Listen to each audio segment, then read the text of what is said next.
Hello, everyone. Welcome to Lockbeard Random Live. See who we got here already. We got Uncle Bones, Mr. Lee 3PO, Mark Dodman. Hello and welcome to you all. Sandra Piper. How y'all doing? Yeah, I tried to come on last night, but I was just too tired. So I canceled it. Thought I'd do it tonight. Mark.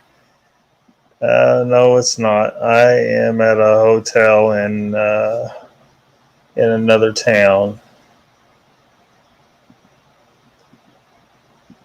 Welcome, Tom Paul. How you doing?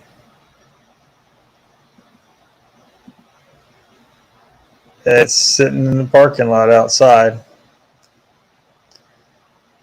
Had to come up here to take care of some business. So I'm going to stay the night up here.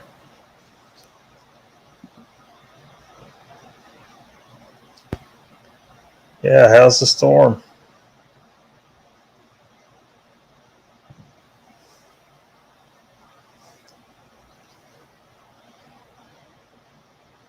Well, thought I'd talk a little bit tonight about something. It is kind of weird. It would almost be paranormal to a lot of people. Um, well, I mean, some people might still interpret it as paranormal, but to people like Ken Wheeler and myself, it's got a perfectly good scientific explanation to it. It's just not the science that you are taught in your schools, and I think there's a reason for it. I think the government doesn't want you to know certain things about how the universe works. So, they don't draw attention to it. It's not part of your normal curriculum. Iveless says, I got Ken to say Lockbeard 5 to 6 times a night. Did you? How'd you do that?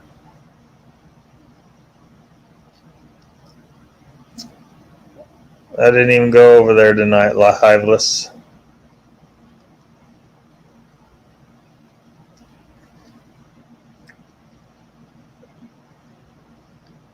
Yeah.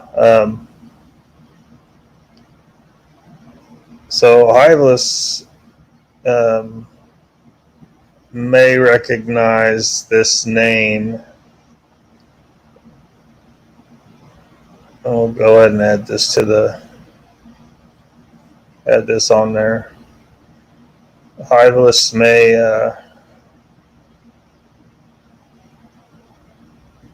recognize the name of this scientist because Hiveless watches Ken Wheeler's live streams. So you may or may not remember this. I don't know. This is Dr. James McConnell. And decades ago, he did some experiments with some flatworms. And people thought he was strange and was saying some weird stuff. But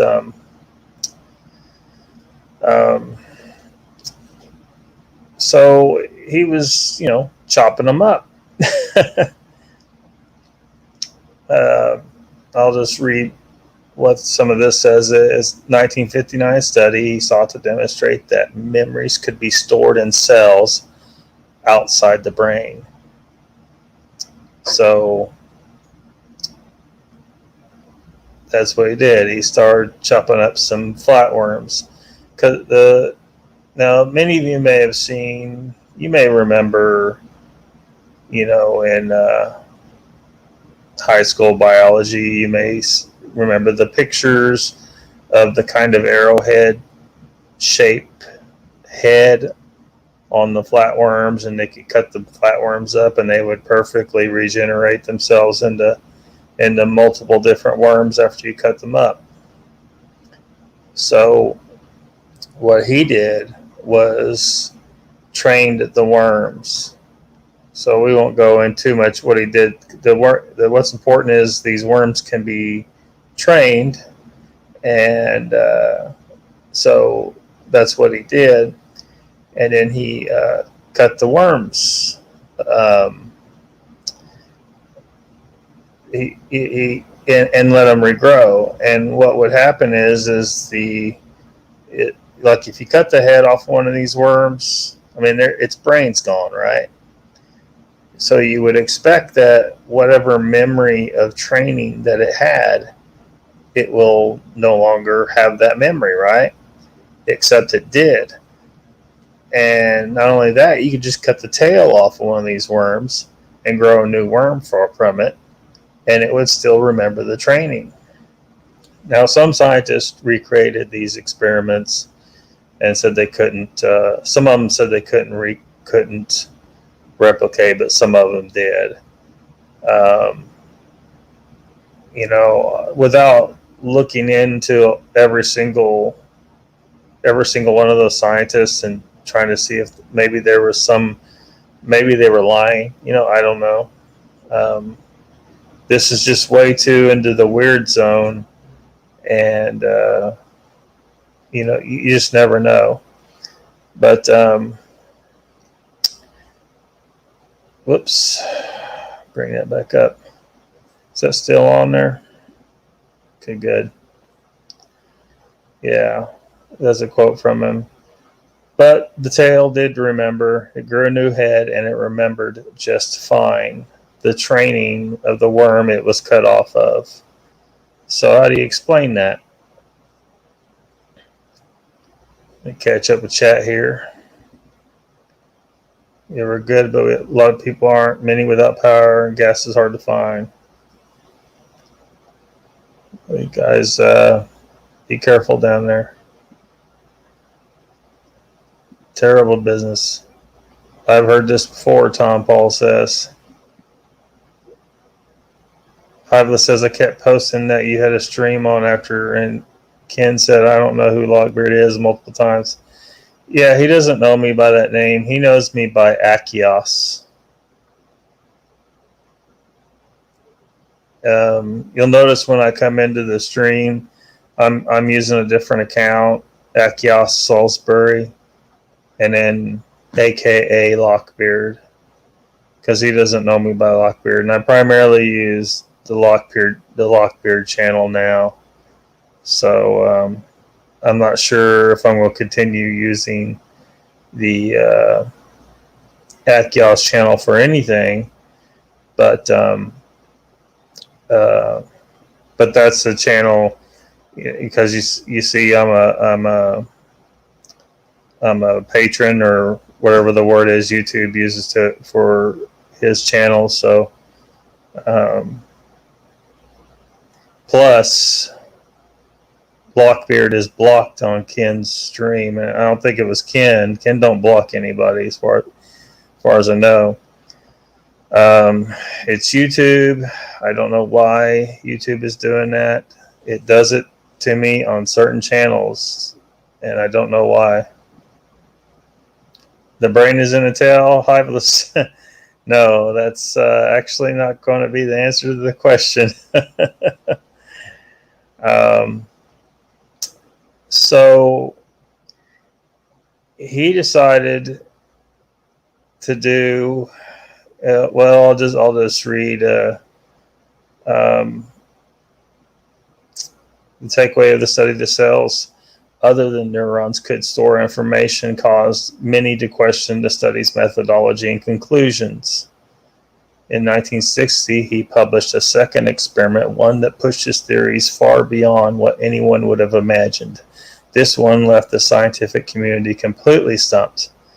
Widely known as the cannibalism experiment, the study tested another McConnell theory, that memory could be transferred chemically from one flatworm to another through something called memory RNA.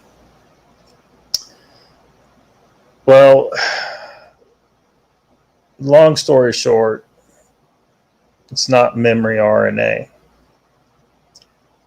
But what he did was he chopped up some of the trained worms into tiny little pieces, and he fed those pieces to other flatworms.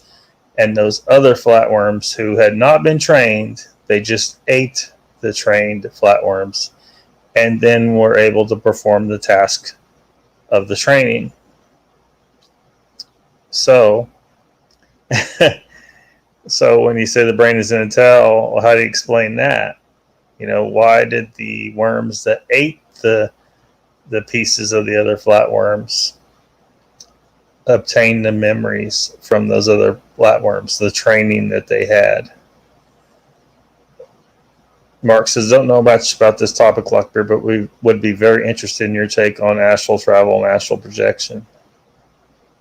Oh, yeah, we'll probably have to get into that at some point. Maybe we'll touch on it a little later. We'll go through some of this stuff. Memory RNA, maybe that's why my mom thinks she's Jeffrey Epstein.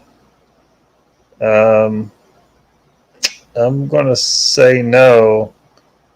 That's a little strange thing for your mother to think.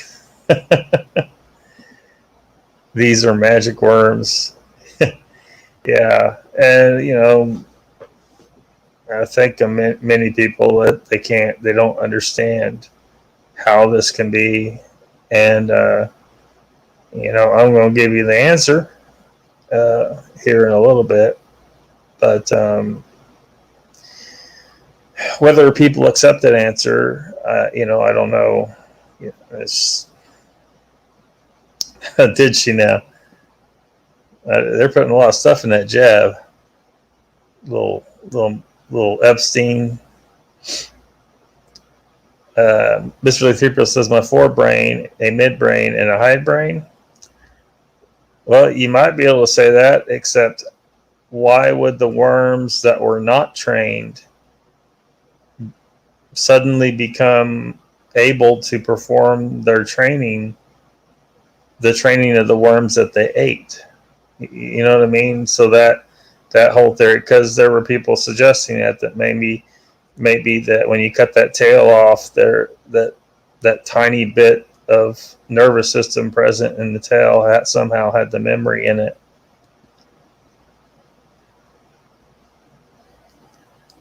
Well, maybe one of these days we'll do one kind of focus on it. I mean, it's an interesting subject for sure. Epstein wanted to incept people with his DNA. Bill probably stuck some in. They put a little Epstein's special juice in there, did they? Yeah, what happened to his body? Maybe they blended him up and injected him in everybody. Nervous system connection. Yeah, when you're talking such a complete memory, it's going to get weirder. Hold on a second. I think I'm done with this, really, because people thought he was strange and thought he was some kind of kooky guy, and anyway,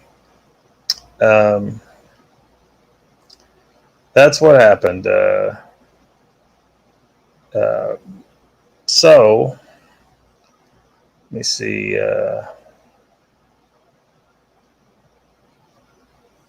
Let me bring up a different page here. Get rid of that. And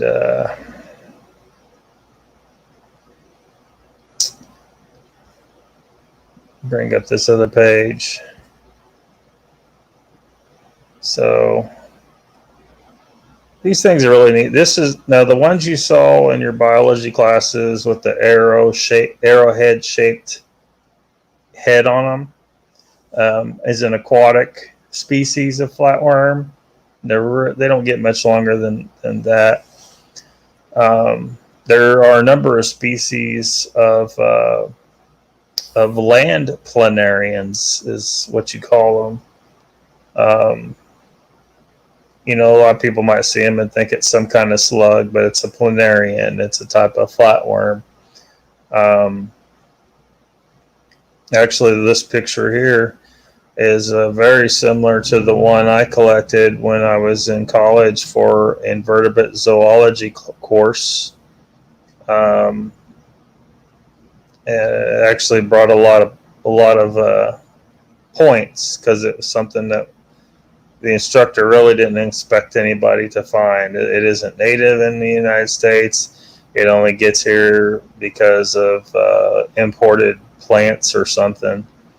And the one I had, I put it in a cage, like a little terrarium type thing, and it couldn't get out. So I don't know if it recognized that it needed to break into smaller pieces to form smaller planarians to escape the cage, but that's what it did. Now, I think I lost some of them, the little ones, because it'll break off in a section. It'll just look like you cut a section, and that section will move around a little bit still, but it'll form into a smaller worm, a smaller planarian. Anyway, well, I'd end up turning in the biggest of them, and then some of my classmates saw what I had and they wanted some, so I gave some of the little ones to other people. But they're just this really interesting creature.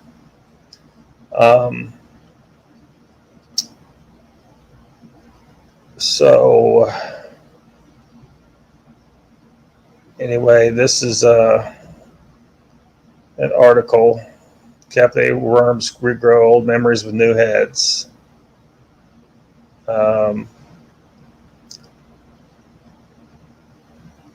See, now these are the pictures you may remember from your high school biology. They have remarkable regenerative abilities.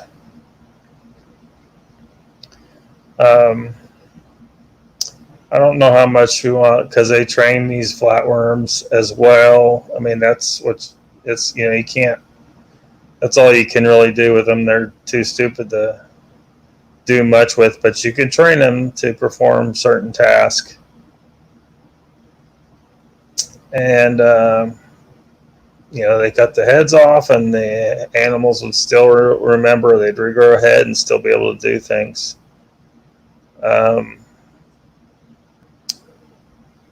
So this just describes a lot of what they were doing, but same stuff.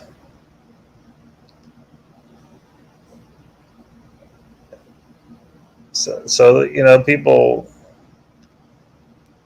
it's a big mystery to them, because these people are thinking they're stuck inside a box, and because we're leading away from the idea that your memories are stored in your brain. If you're starting to see what's going on, your memories are not stored in your brain.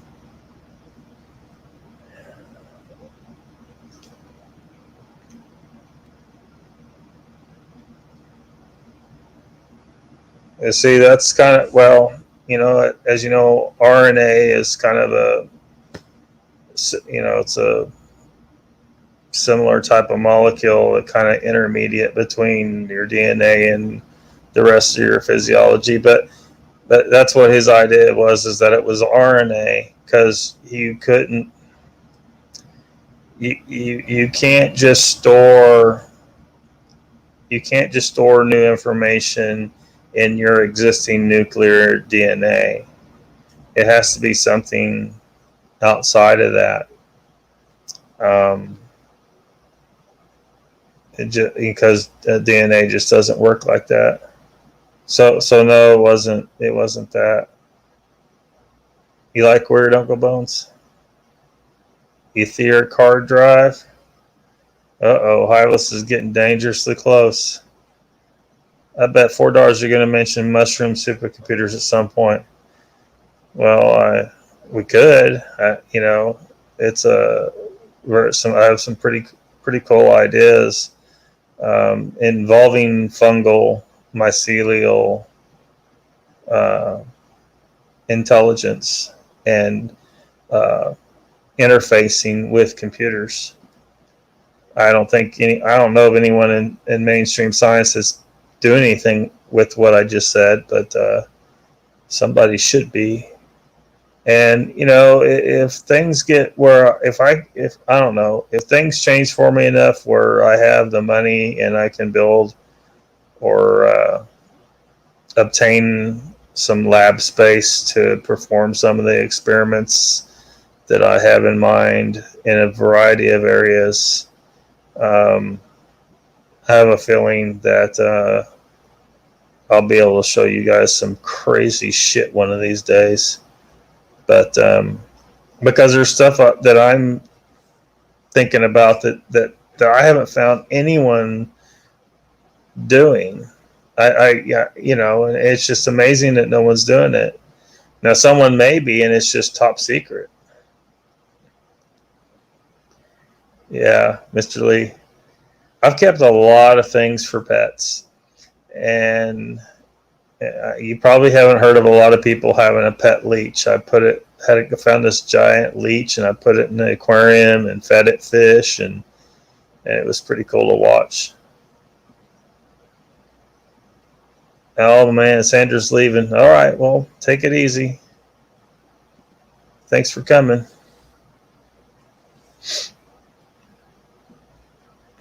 Hivela says mRNA antenna Borg memory. Well, you got a lot of wild guesses going.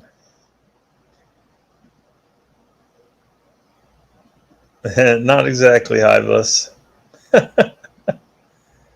100 monkey rule. I don't even know what you mean by that. So let me see what else I got ready here. You know what? Let's do a short clip from Ken. Let's do a short clip from Ken because I'm going to go ahead and tell you what's really going on here and what these scientists were baffled by, and the scientists doing the experiment don't really understand either, and because they just aren't prepared for this shit. They just aren't.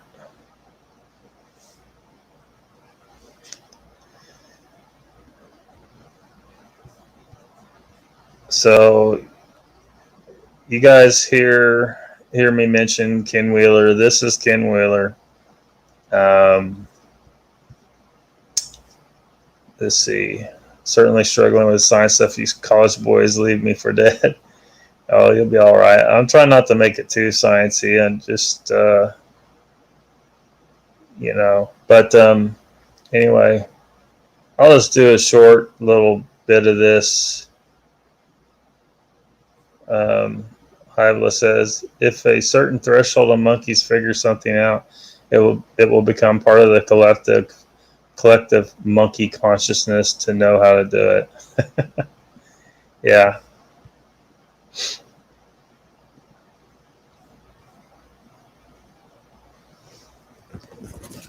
Goes. Water is the universe's only perfect, incommensurable geometry and fractal antenna for life to exist. That's not my view or speculation. It's an undeniable fact. Consciousness itself is only tunable with this geometry. Water, of course, in a crude analogy, would be the antenna, and the body, of course, most of the body is water. What is it? The percentage of the body being water. I forget the exact percentage, but obviously without water, any body is just a collection of, looks like the dust inside your vacuum cleaner bag, just a small little pile of dust. So. Well, that's I'm not gonna play too much of what he of that video, but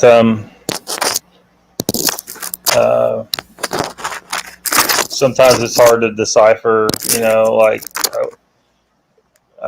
because he goes on tangents a lot and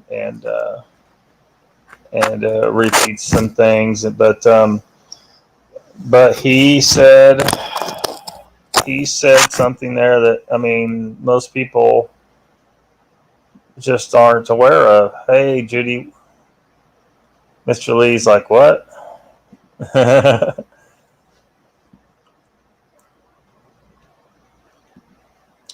Ken is a legend.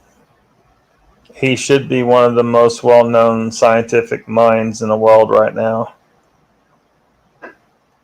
but he's not, because most people try to listen to him. It's just like me, I've said before, I'm not the best communicator, and I wouldn't say that Ken is either, but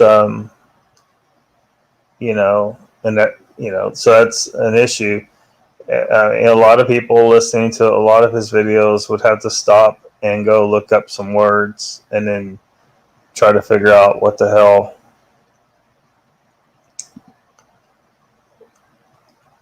Well, I just wanted them to see him say the part, say what the answer to this question is. The memory is stored in the water molecules, and it has to do with the geometry of the molecule. There's a reason why everything that's alive needs some amount of water. Water is an antenna. The molecule is an antenna, and for consciousness, and it's what's necessary for life. And sexy Ken. Every so often in the live streams, people say, hey, "You're beautiful," and he's like, "No, I'm not. I'm ugly." Or what's wrong with you?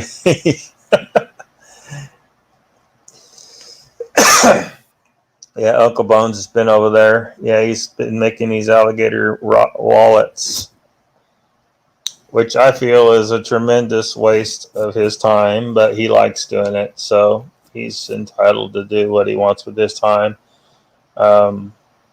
He should be highly funded by somebody, the government or some big corporation or something.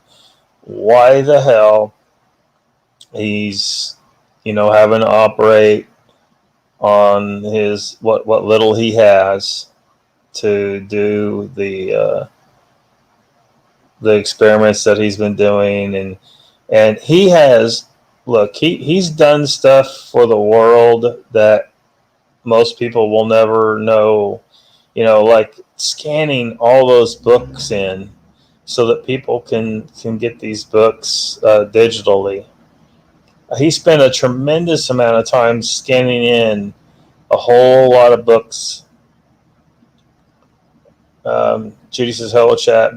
Beyond tired tonight, baby grand on top of them all with COVID. She's had to get stitches.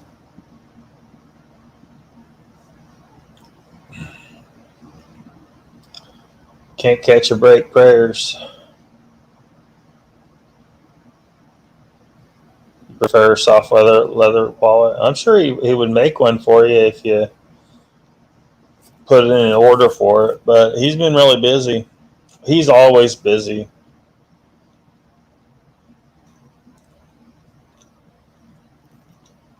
Judy, I'll be thinking about you. Got some swampy pics today. I'm sending them just for you. Yes, great wallets at that.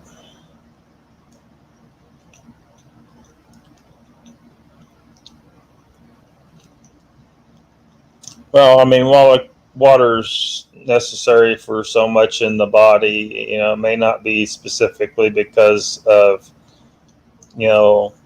reduction in signal, but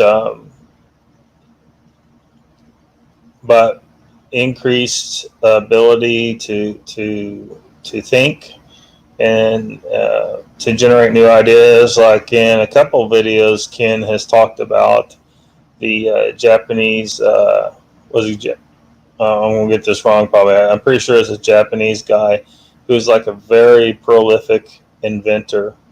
And what he does to help him think of new ideas is he swims a lot, gets in the water a lot. If you immerse yourself in the molecule that is the conduit for all consciousness, you're going to improve your ability to think and to come up with new ideas. Because really, once you understand that the entire universe is conscious, it's one gigantic mind of unbelievable proportions, and every idea possible is in there somewhere. So when you come up with an idea, you think it's like your own unique idea, and it really isn't. You just snatched it, Privalus mentioned, out of the ether. It's out. It's in the universe. It's just, did you get access to it?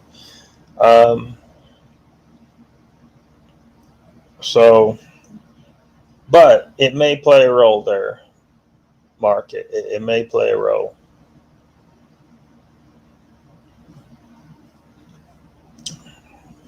Let's see here. Yeah, Judy. Privalus says, Judy Wheeler, I don't understand. Don't understand what? Judy says, Chad, I love y'all. I'll watch tomorrow. That's okay, Judy. We understand. I bailed last night. I was about half nodding off trying to respond to you at the end of his show.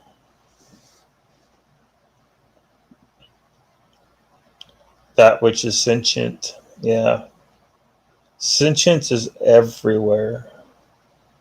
It just matters, a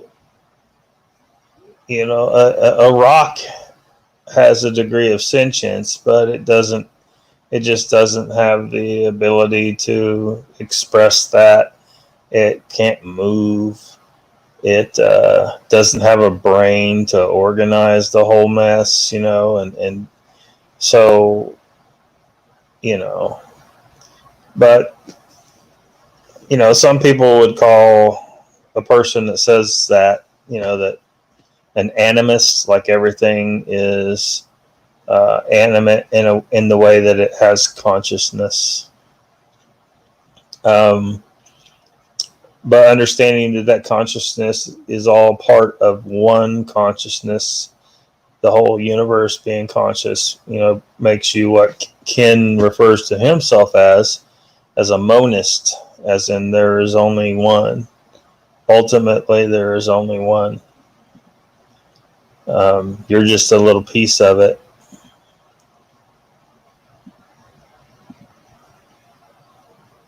Yeah, good night, Judy. Get involved. Yeah. So, I figured I'd let Ken, say the answer to the question here. Why do these flatworms remember? And that's why they consumed the parts of the trained flatworms, and with that, the water that was in their body, and therefore obtained the memory.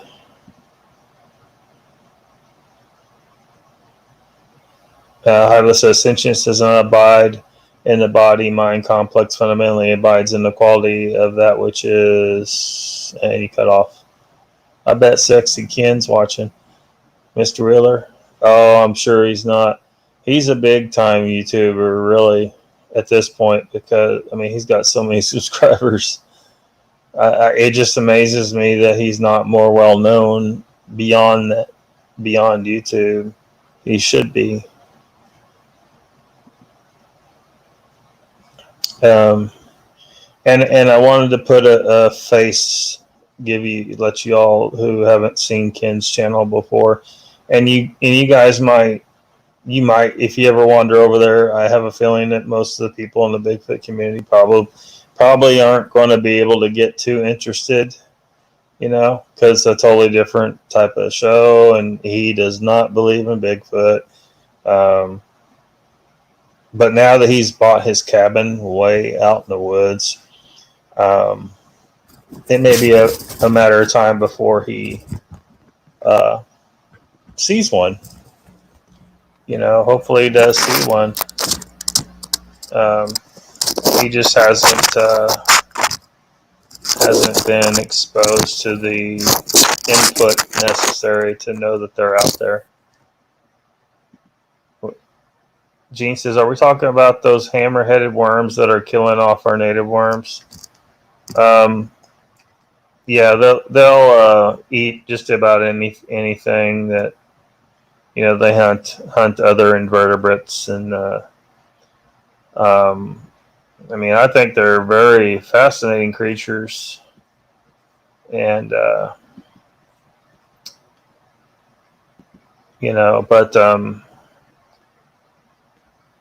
it's just so interesting. You can just chop this thing up, and it doesn't matter. Every piece will grow into a new one. Got some pictures over here.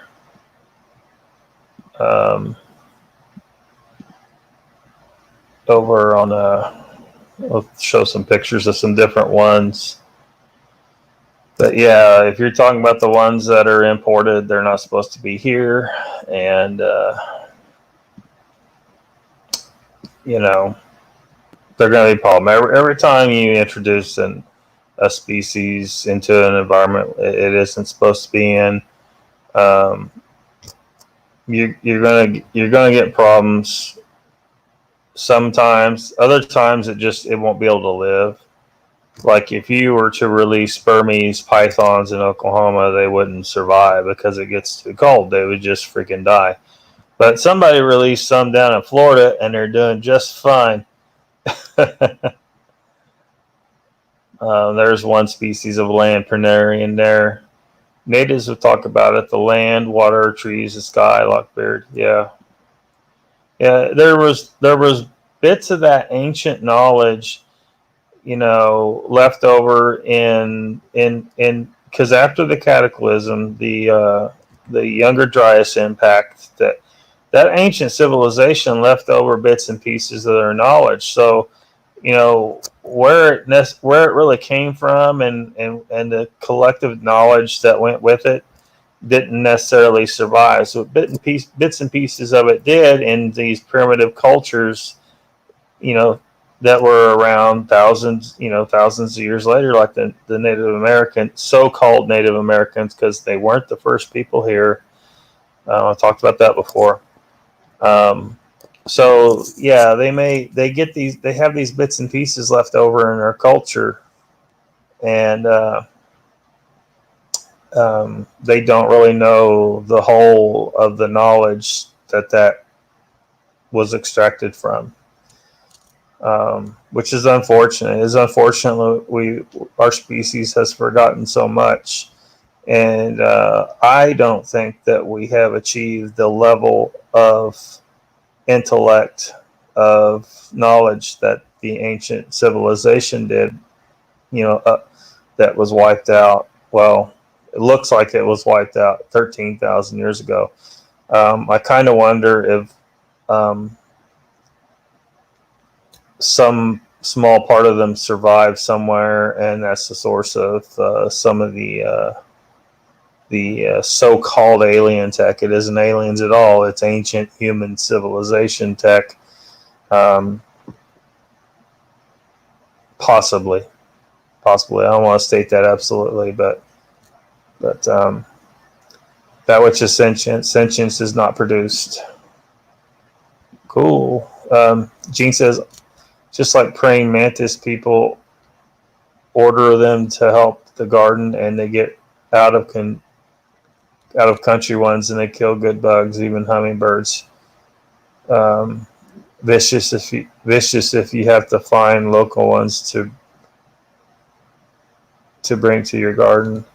Yeah, I brought some to my garden when I was a teenager, because it wasn't really hard, because they were already around. So it was probably kind of fruitless to do, but I would do it sometimes because my neighbor, I maintained the grounds for my neighbor, the one right next to me as well as other neighbors. When I was a teenager, I kind of had a little bit of a lawn care business going. Anyway, he had this really long boxwood hedge, and you could walk along there and see the praying mantises would just be all on top of there, and you could find their egg clusters in the shrub. So whenever I found one, I'd grab it. I kept some in aquariums and put some in my garden. I didn't like using poison. No one should use poison. There's no reason to use poison. There's non-toxic ways of dealing with pests in a lot of cases. And I also advise people to plant more than what you need. Like if last year you planted, let's say 10 tomato plants, and it was enough. It made what you needed, Next year, next year plant 12, or 15. I'm saying 10 plants and you didn't have any major problems. If you get tomato hornworms, just grab them off of there and kill them, or I'd throw them on the sidewalk or something and they'd splatter and get rid of them. You don't need to poison them. If they're really hard, if they're bringing down your production that much, just plant a little bit more and then kill some. Some people are kind of grossed out about grabbing things like that. I have no problem grabbing things like that. So I don't know. Now, one year, for some reason, these black and gray, they had two different color phases. I don't know exactly why, but some would be black and some would be gray, but they're type of blister beetle. And they tend to stay kind of together in an area, and wherever they start at, they just strip every leaf off the plant. Well, these type decided to start stripping all the leaves off my tomato plants. So, what do you do? Well, I tried some diatomaceous earth, but it didn't do the job. So this is what you do. Okay, one, you should have planted more tomato plants than you needed, right? So you can afford to lose some. Go out there, pile some straw around the affected tomato plants, or maybe even some, thin brush, not anything too thick, and light it on fire. Just burn out where they're at, and then you ought to be fine. Same for squash. At some point during the summer, the squash bugs and the vine borers start taking out your squash, right? And you can try to use poison to fight them, and sometimes it's unsuccessful because once the vine borer grub is inside the vine, you can't really poison it. You can try to cut them out and stuff, and it's not worth it. So my solution to that is, start your squash early indoors so that you have some well-started plants by the time you can safely plant them outside. Harvest until the bugs start to overtake the bed, and then light the bed on fire. Just burn it all out. And then after you burned it out, you should have had new squash plants started indoors, which you will replace the old ones with. Within a few days, you can go ahead and put them out there and try to get some more production before the fall. There's ways of doing this without poison, and that's what I think you should do. But plant more. Just plant a little more. Let nature take her cut to some extent. You don't have to kill every single tomato hornworm. Let's see. Sentience is omnipresent. Yes. Exactly. No poison, Mr. Lee says. Glow with a black light at night, easy to grab and drop in soapy water. Yeah, yeah. For every problem, nature has a solution. Yeah. Soapy water. I bet. Yeah. Plant rotation helps with a lot of pest problems. Yeah. And that's another thing. It works with livestock too. Um, you know, if you keep your cattle in the same pastures, in the same pasture all the time, you know, you'll have parasite problems and whatnot. But if you divide your land into different sections and move them cattle completely off a section they've been on and keep them out of there, you start breaking up the parasite life cycle, worms and stuff like that. Can really help and allows the land to recuperate from the impact of the cattle grazing and stuff like that. And if you are someone raising cattle, you need to get some goats. You can run them with the cattle, or you can run them on their own rotation. Um, but and also rotating them as well helps you with breaking up the worm life cycles. But if you use Kiko breed, use the Kiko breed. Um, you know, if you're doing meat goats, you know, instead of Boer, use Kiko. They don't have near the health problems that Boer goats do. Pasture rotation is amazing, yeah. I can't tell if this is philosophy or gardening advice. Well, we kind of went on a tangent. I'll show some pictures. These planarians are just these really interesting creatures. Some of them look nasty, but they're just so neat. There's so many different species. See, that one almost looks like a leech. Some of them are beautiful.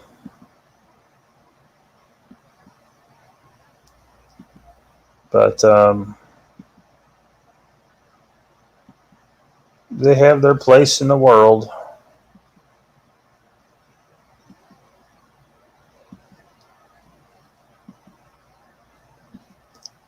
Yeah. So anyway, so the answer, you know, and is water. The memory is stored in the water, which you know, mainstream science is, they're going to have to start acknowledging this. You know, I'll show you here in a second. Oh, where is it? Here it is. Yeah.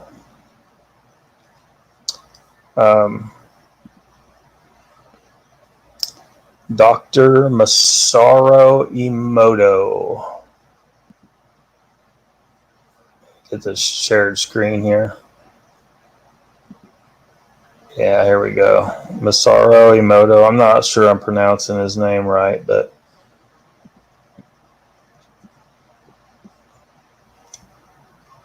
did some experiments with water. Many of you may remember Ghostbusters 2.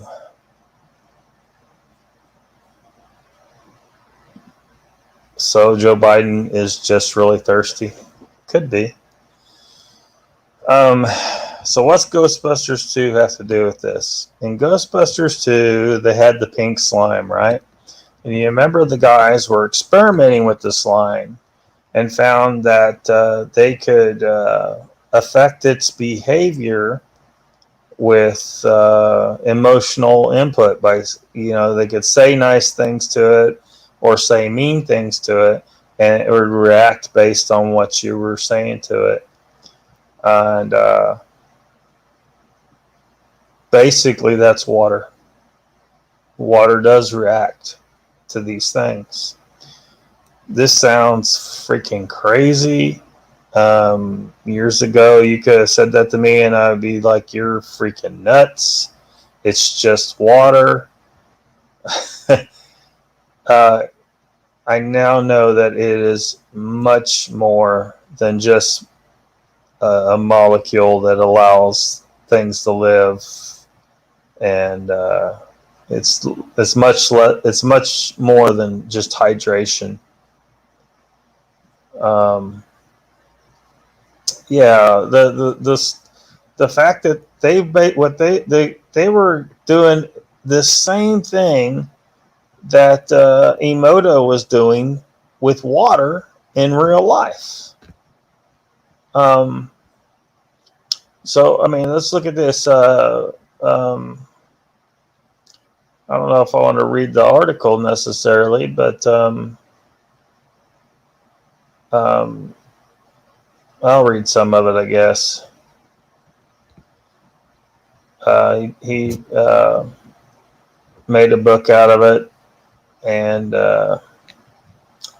he did a lot of work on this.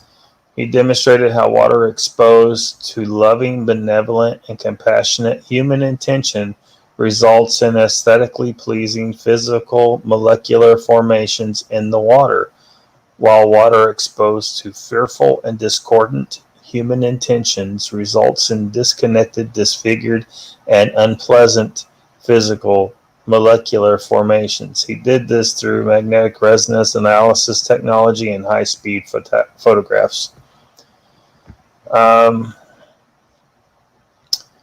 So these pictures here, each water crystal you see was exposed to the word it has written next to it prior to being photographed. So you see this crystal right here is love and gratitude, while this is you disgust me. This one to the word eternal, this one to the word peace. This one that looks like what you might expect to see when you descend into hell, it was exposed to the word evil. And this nice looking crystal at the end here on the right, bottom right, is thank you.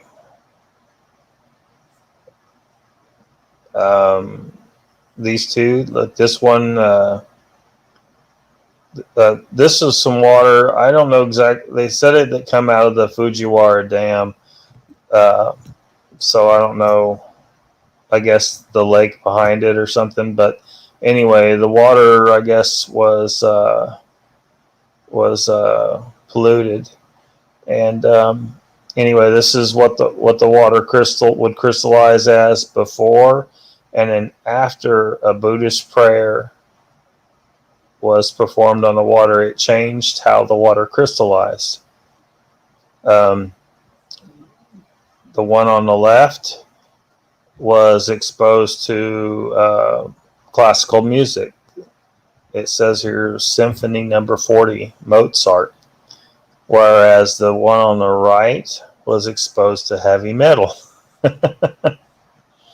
And then they crystallized it, and so they go on to talk about he made devices to help perform, to cleanse the water of bad memory, basically stored in the molecule. So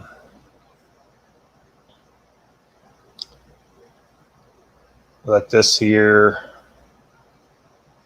this is just demonstrating how the water changed that between being before it was tap water and then after going through his structured water device. Now you don't want to just listen. People say a lot of crazy things online about structured water and devices. So you don't want to listen to all of them. I mean, because there's a lot of kooky stuff going on out there. I don't have it with me here, but I showed you mine. It's really simple. Look, get rid of that. the water, memory, it's information. It's information stored just like in your computer. Now, if you take a very powerful magnet and run it across your hard drive, you're going to wipe your hard drive, right? Well, the water molecules, it's the same damn thing. If you expose it to a powerful magnetic field, you'll be able to wipe it. I don't know how many passes through the field you need, but I modeled my device after Ken's device, which is just a 2-inch by 2-inch neodymium magnet. Very powerful magnet. Be very careful if you get this, okay? If you get it close to something metal, it will suck to that, and you probably won't be able to stop it. It's very hard to pry it off of metal things. But what you do is you get one of those magnets and you take some plastic tubing, some pretty thinner than mine's about a little bit thinner than my pinky. Wrap it around that. Use some kind of funnel to funnel the water through, and you just wrap it around the magnet. I don't know, 8 times, 10 times, and then the water that comes out will be wiped of any negative memory it may have had stored in it. It's that simple. Mood, slime, living waters. Yeah. So that's one of those examples of cultural elements that are leftovers of the knowledge of the ancient civilization. Now, today, people read that and they have all kinds of funny ideas about what that means. But this is what it means. The people understood that water is the source of life beyond the conventional thinking of it being the source of life, that we need it to be alive. It goes beyond that. It goes right to the very function of all of our reality. Holy water. Yes, to some people it'd be holy, but I think that's because these people talking about this today they don't understand the scientific basis behind it. They only understand it as a magical, spiritual thing. So these are the kind of words they would use for holy water.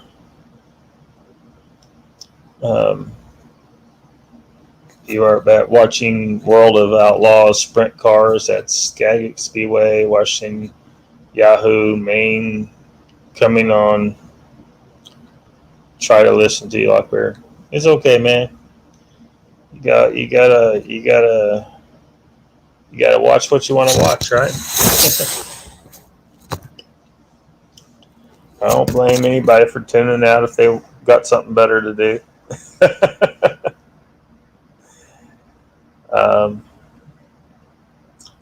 So, I wonder if I got anything else to show you. Oh, yeah, that's right. I do have this. Now shit's going to get weird. Even weirder. I think, well, we're probably already weird, right? But see what's that on my journal. Okay, let me share screen on this. Just a second. And some of you may have heard a little bit in the past, and you may have written it off, of people getting organ transplants and then experiencing memories and personality changes that came from the organ donor. It sounds ridiculous, but it's the water in the organs, right? And possibly there might be some epigenetic stuff going on as well. But most likely, in most of the cases that this has happened, it may be water in the organs. Heart memory, exactly, Hylas. In fact, the people that have looked into this phenomenon say that it happens more often with heart transplants than other organs. And of course, you've heard that the heart seems to have its own magnetic thing going on. Mr. Lee says there are steps you should follow in making holy water. For example, add salt to water in the shape of a cross and so on. Mr. Lee knows a little bit about holy water. So I'm just going to read through some of these examples of cases. There's been a number of cases, but this is just a few. And so case number one, Claire Sylvia, which I think is probably one of the most well-known. So case number one, Claire Sylvia develops desire for chicken nuggets and green peppers. On May 29th, 1988, an American woman named Claire Sylvia received a heart transplant at a hospital in Yale, Connecticut. She was told that her donor was an 18-year-old male from Maine, USA, who had just died in a motorcycle accident. Soon after the operation, Sylvia declared that she felt like drinking beer, something she hadn't particularly been fond of.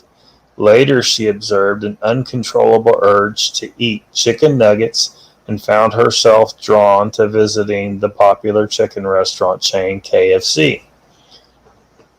She also began craving green peppers, which she hadn't particularly liked before. Sylvia also began having recurring dreams about a mystery man named Tim L., whom she felt was the organ donor. One thing you should know is that typically they don't like for people to know who the organ donor is. So she shouldn't have had knowledge of who her donor was. So I'll keep reading. On a cue from someone, I don't know who, it doesn't say, she searched for obituaries in newspapers published from Maine and was able to identify the young man whose heart she had received. His name had indeed been Tim. After visiting Tim's family, she discovered that he used to love chicken nuggets, green peppers, and beer. These experiences are documented in the book A Change of Heart. And that's that water memory. Case 2. A foundry worker develops a taste for classical music. A 47-year-old white male foundry worker who received the heart of a 17-year-old black male student discovered after the operation that he had developed a fascination for classical music. He reasoned that since his donor would have preferred rap music, his newfound love for classical music could not possibly have anything to do with his new heart. But as it turned out, the donor actually loved classical music and died hugging his violin case on the way to his violin class. So are you weirded out yet? Yeah, I already saw that one. Mark Dahlman, James McFadden in the lead. Hyva says, white woman with a new heart becomes addicted to KFC. Turns out it came from someone in Chicago. No, that's not what happened. No way. Yeah. Oh, just listen to the next one. Or no, not the next one. The next one. Case number 3. Murder mystery involving donor is solved by an organ recipient. An 8-year-old girl who received the heart of a murdered 10-year-old girl began having recurring vivid nightmares about the murder. Her mother arranged a consultation with a psychiatrist who, after several sessions, concluded that she was witnessing actual physical events or incidents. They decided to call the police, who used the detailed descriptions of the murder, the time, the weapon, the place, the clothes he wore, what the little girl he killed had said to him, given by the little girl, to find and convict the man in question. The organ recipient helped solve the murder of the organ donor in this case. She had memories of that murder. It was transferred by an organ transplant. And this one's funny. So, case number 4, the gender transplant, which that's kind of the wrong word to use, but whatever. That's what they put here. So here's the story. The donor was a 19-year-old woman killed in an automobile accident. The recipient was a 29-year-old woman diagnosed with cardiomyopathy secondary to endocarditis. So they don't tell the full story, but what they have here are quotes from the people involved. So the first quote here is the donor's mother. And she says, "My Sarah was the most loving girl. She owned and operated her own health food restaurant and scolded me constantly about not being a vegetarian. She was a great kid, wild, but great. She was into the free love thing and had a different man in her life every few months. She was man crazy when she was a little girl, and it never stopped. She was able to write some notes to me when she was dying. She was out of it, but she kept saying how she could feel the impact of the car hitting them. She said she could feel it going right through her body." That's the donor's mom. So, yeah, keep that in mind. The recipient says this: "You can tell people about this if you want to, but it will make you sound crazy. When I got my new heart, 2 things happened to me. First, almost every night, and still sometimes now, I actually feel the accident my donor had. I can feel the impact in my chest. It slams into me. But my doctor said everything looks fine. Also, I hate meat now. I can't stand it. I was McDonald's biggest moneymaker, and now meat makes me throw up. Actually, whenever I smell it, my heart starts to race. But that's not the big deal. My doctor said that's just due to my medicines." I couldn't tell him, but what really bothers me is that I'm engaged to be married now. He's a great guy, and we love each other. The sex is terrific. The problem is, I'm gay. At least I thought I was. After my transplant, I'm not. I don't think, anyway. I'm sort of semi or confused gay. Women still seem attracted to me, but my boyfriend turns me on. Women don't. I have absolutely no desire to be with a woman. I think I got a gender transplant." And then the recipient's brother says this: "Susie's straight now. I mean it seriously. She was gay, and now her new heart made her straight. She threw out all her books and stuff about gay politics and never talks about it anymore. She was really militant about it before. She holds hands and cuddles with Steven, just like my girlfriend does with me. She talks girl talk with my girlfriend, where before she would be lecturing about the evils of sexist men. And now my sister, the queen of the Big Mac, hates meat. She won't even have it in the house." So in that case, it appears that her new heart changed her sexual orientation and turned her into a vegan. I guess, a lot of organ recipients don't have this issue, or at least it's so subtle they don't notice, or I don't know. It sounds like she was pretty. The donor was pretty. Judging by those quotes, pretty militant about her attitudes on some stuff as well, with the veganism and stuff, and it passed on. But she appeared to be very straight and, according to her mother, very promiscuous. So, loved sex with men. So I guess she passed that on as well. Yeah.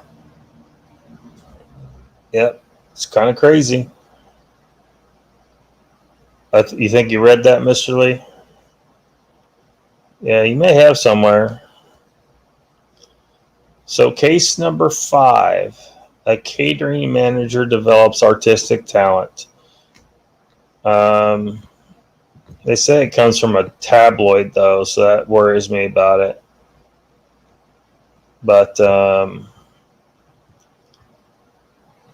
anyway, it says it was a retired catering manager with poor drawing skills, suddenly developed artistic talents after a heart transplant operation. He was amazed to discover that the man who donated his new heart had been a keen artist. So, if you believe the other stories, then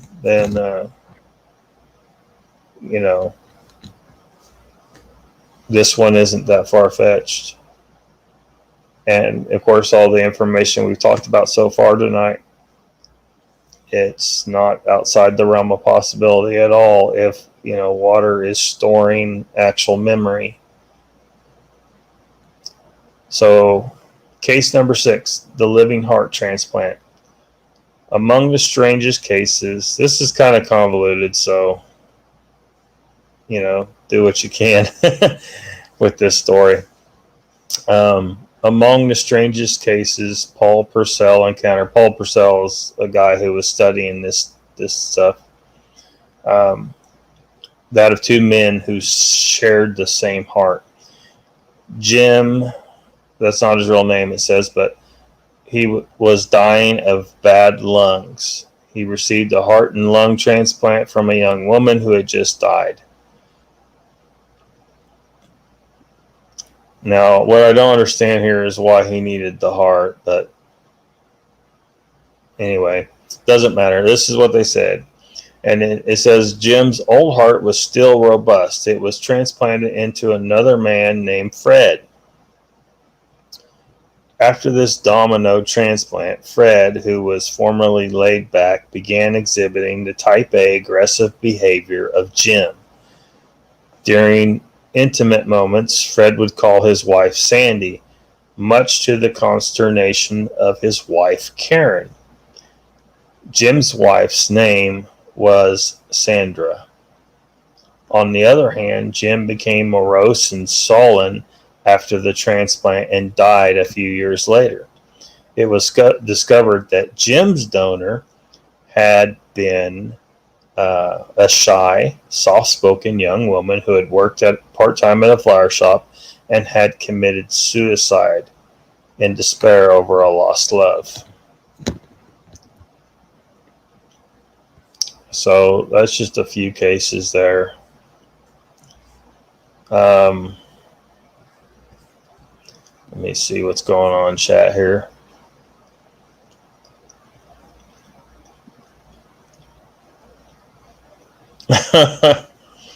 Yeah, Miss Lee. A lot of these vegans are very militant about their belief system. So I'm sure one of these days I'll probably get a wild hair and do some more talking about that nonsense. I mean, we've talked quite a bit on here about that before. But anyway, so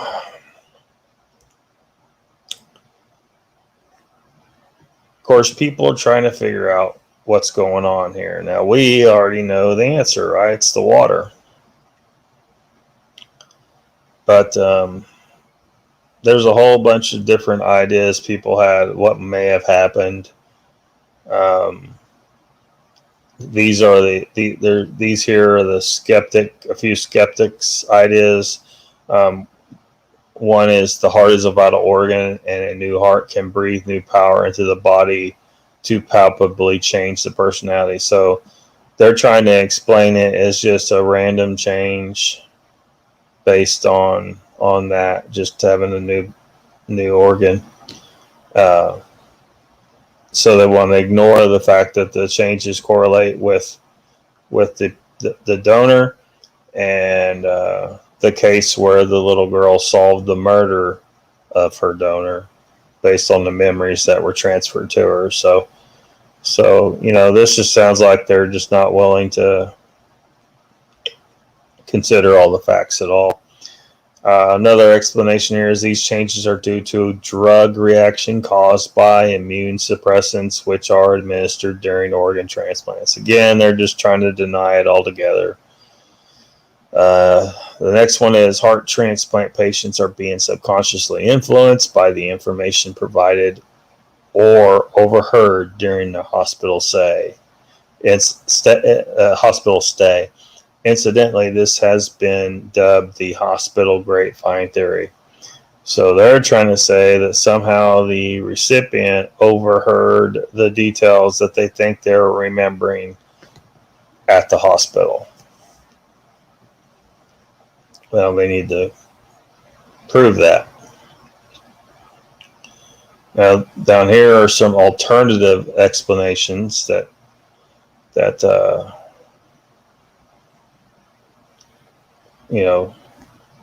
go a little more on the weird side. Little brain in the heart is the first one here. This doctor in 94 introduced the concept of a functional heart brain.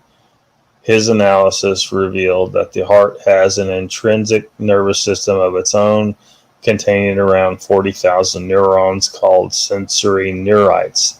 The heart acts independently of the brain, sending and receiving meaningful messages of its own through the autonomic nervous system. It is possible that this newly discovered center of intelligence is responsible for the memory transfer. This sounds legit, right? Next one is the neuropeptide theory. Pharmacologist Candace Pert proposed that neuropeptides, which are stored in every cell, act as a sort of biochemical correlate of emotion.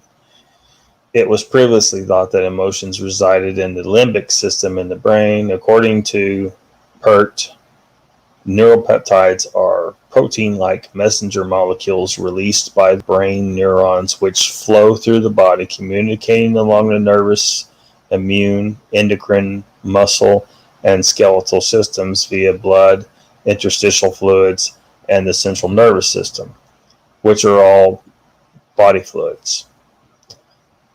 At present, about 100 different peptides are known to be released by various populations of neurons in the mammalian brain.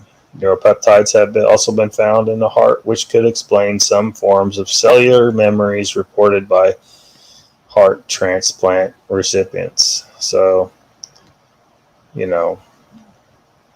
another, and it's possible in some cases maybe some of this is true, but they're all totally missing the water.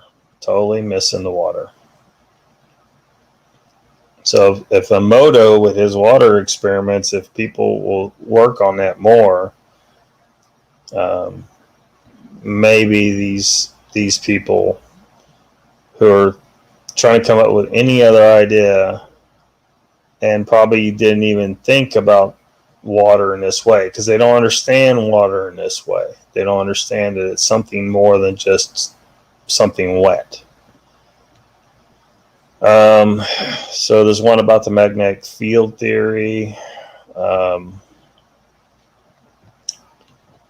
So yeah, maybe. There's the unprepared spirit theory that, they think that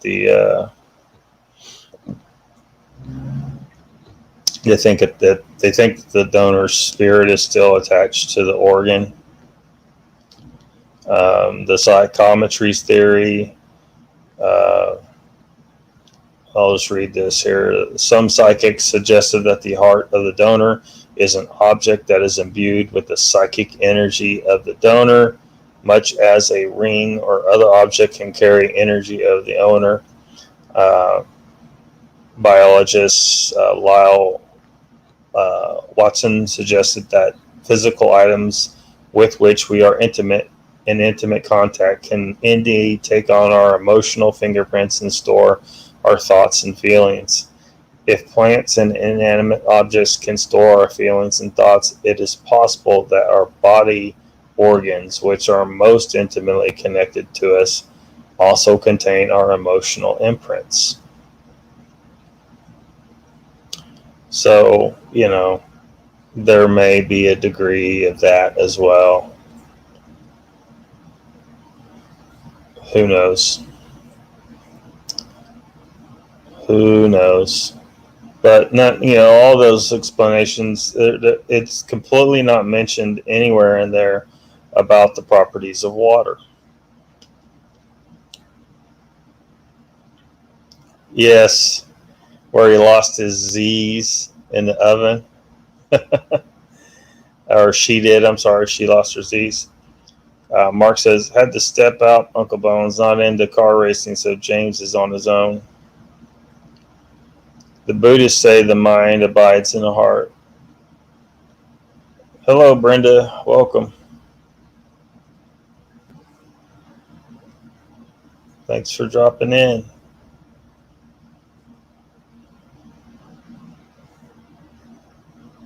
Hope you find a good birthday, or had a great birthday, Brenda. Thanks for spending some of it with us. Yeah, happy birthday.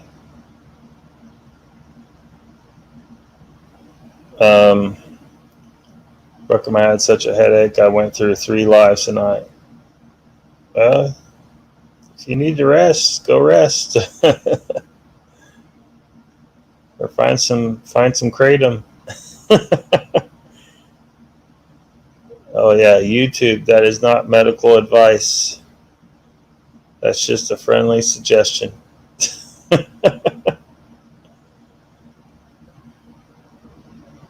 He said, "What lies were you on besides?" Oh, okay. Was your live tonight? I don't know. I might have missed quite a few actually. Uncle Bones says, "No worries, Mark. Long time ago, I raced them, so now I watch when I can. Haunted chit chats and through the veil, then mine." Yeah, you're welcome.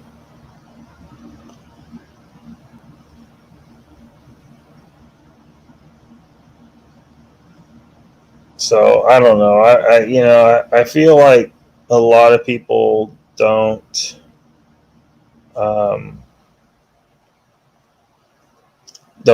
recognize the enormity of this knowledge.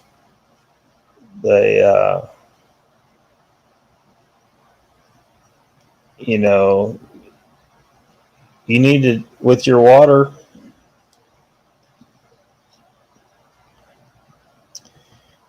you might have a great filtration system at your house, but that will do nothing to erase any negative memory stored in the water molecules.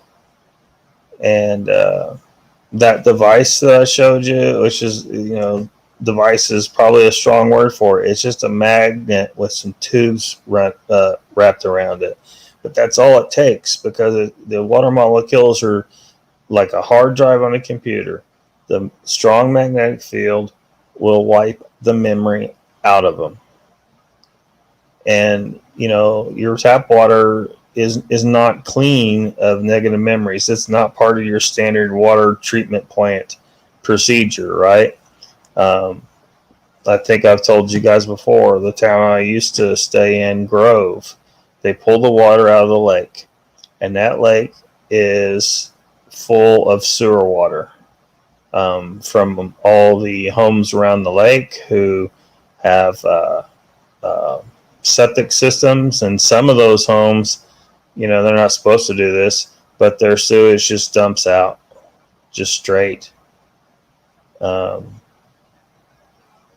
And in the wastewater treatment plant that I collected a sample of their effluent from and sent it to the environmental, the Oklahoma DEQ, way out of compliance. It's sewer water. This is water. It's been exposed. It's come out of people. It's in their waste. Went down their toilet, and it's tainted. With whatever trauma these people have experienced in their lives, some of that's stored in that water, and it gets into the Grand Lake. Then Grove pulls it out of Grand Lake. They process it. It comes out the tap, and a lot of people are drinking that tap water. It's tainted with memories from these other people. Now, some of those memories could be good, but some of them could be bad, and it could be affecting you bad. So it's best to, you could take that water device and you could put it in line on the water line to your fridge. If you have a fridge that has a water dispenser and makes ice, I recommend that, because now if you put it, on the back of your fridge, and you've magnetically wiped that water before it even is made into ice, you now have ice that has been cleansed of negative memory, and cold water dispensed from your fridge that has been wiped. So for a lot of people, and you may not notice much difference, but it might have a significant difference. You just don't know until you do it. That 2-inch by 2-inch neodymium magnet costs about $45.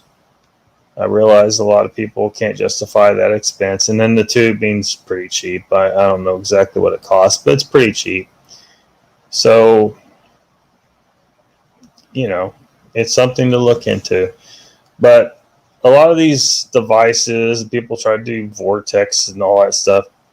Forget all that. Just get the magnet, and that's your structured water. Lockbeard every day. I don't know, Mr. Lee. I don't know if I want to do it every day.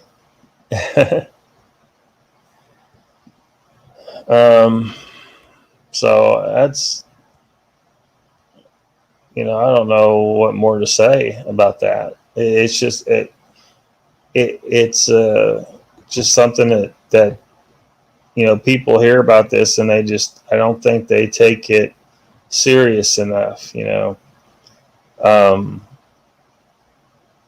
Surely you notice when you go to the river or the creek or the lake or the pond or wherever you go to swim that you feel better. There's things going on there beyond what is commonly taught.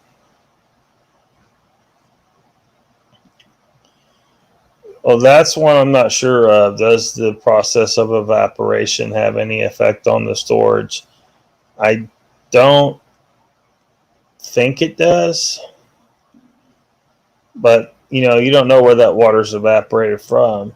But it's going to be a low concentration compared to what's dumped in the lake. You know what I mean? That water's evaporated from all over the earth. But I think it'd still be beneficial to wipe rainwater. But that's just me. It's up to you. You should definitely be collecting rainwater. That's a whole nother issue, but we all have a roof on top of our houses. We have this giant rainwater collector, but it just runs off though. We don't put it in a tank and use it in our homes. Some people, like in some of these areas that I've lived most of my life, it has a lot of calcium minerals, lime deposits form as a result, because the water is saturated with those types of minerals, and it destroys your plumbing, your water heater, everything. Well, rainwater doesn't have any calcium in it. It just doesn't. And so you could extend the life of your plumbing and your anything that involves water. You see these lime deposits form in toilets and everything. But if you use rainwater for all that, you're not going to have that problem. But it's funny because some places the local government doesn't want you to do that, or you're flat out not allowed in some cases. Like you're not allowed to keep the water that lands on the roof of your house in some places. And they say it's because, well, that rainwater is allocated for this and this. And I'm like, well, all I know is it landed on my damn roof. And I'm a free person. And I'm going to live like a free person. And I'm going to keep it if I damn well please. Everyone should. Everyone should. It doesn't make any sense not to. I don't think it does, Mr. Lee, but I can't say for sure. Same for evaporation, boiling and evaporation. I don't feel like that would do it, but it might have some effect. I've tried to find an answer to those questions actually, and so far I haven't found anything definite. So, but I don't think it will. I don't think it would. So, I don't know. But boiling's an energy intensive thing, It's just far easier to get a magnet and wrap some tubing around it and just pour the water through that, and that'll take any energy. So, what else? What else is going on out there tonight? I did make it to parts of Squatch Talk, but not most of it. Pretty interesting show.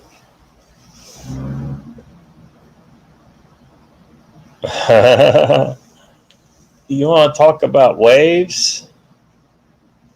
You want to learn about, look, if you want to know about waves, so you might want to check out Ken Wheeler's channel. He kind of tears into the subject of waves.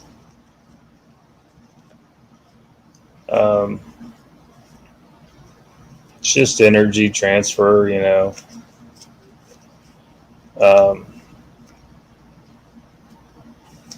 people, they see the wave moving across the water and it approaches the seashore. But you notice how the water doesn't just all push up onto the land, right? The wave looks like it's moving, but the water really isn't. It's getting jostled around and moving up and down and stuff, but it's pretty much staying in the same place.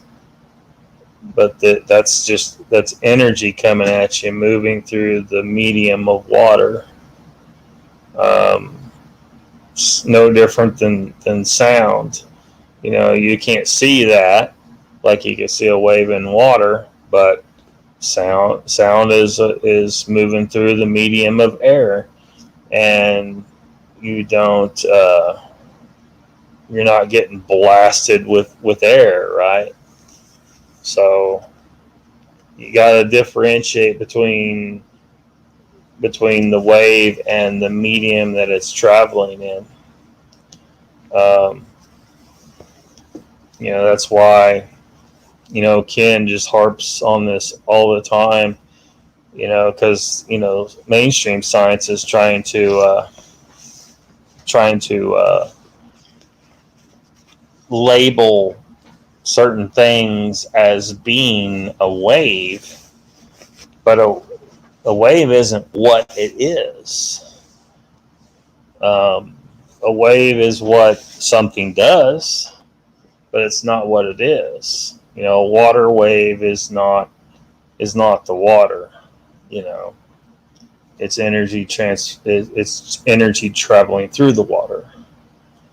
When you got these scientists saying that light is a wave, no, just no.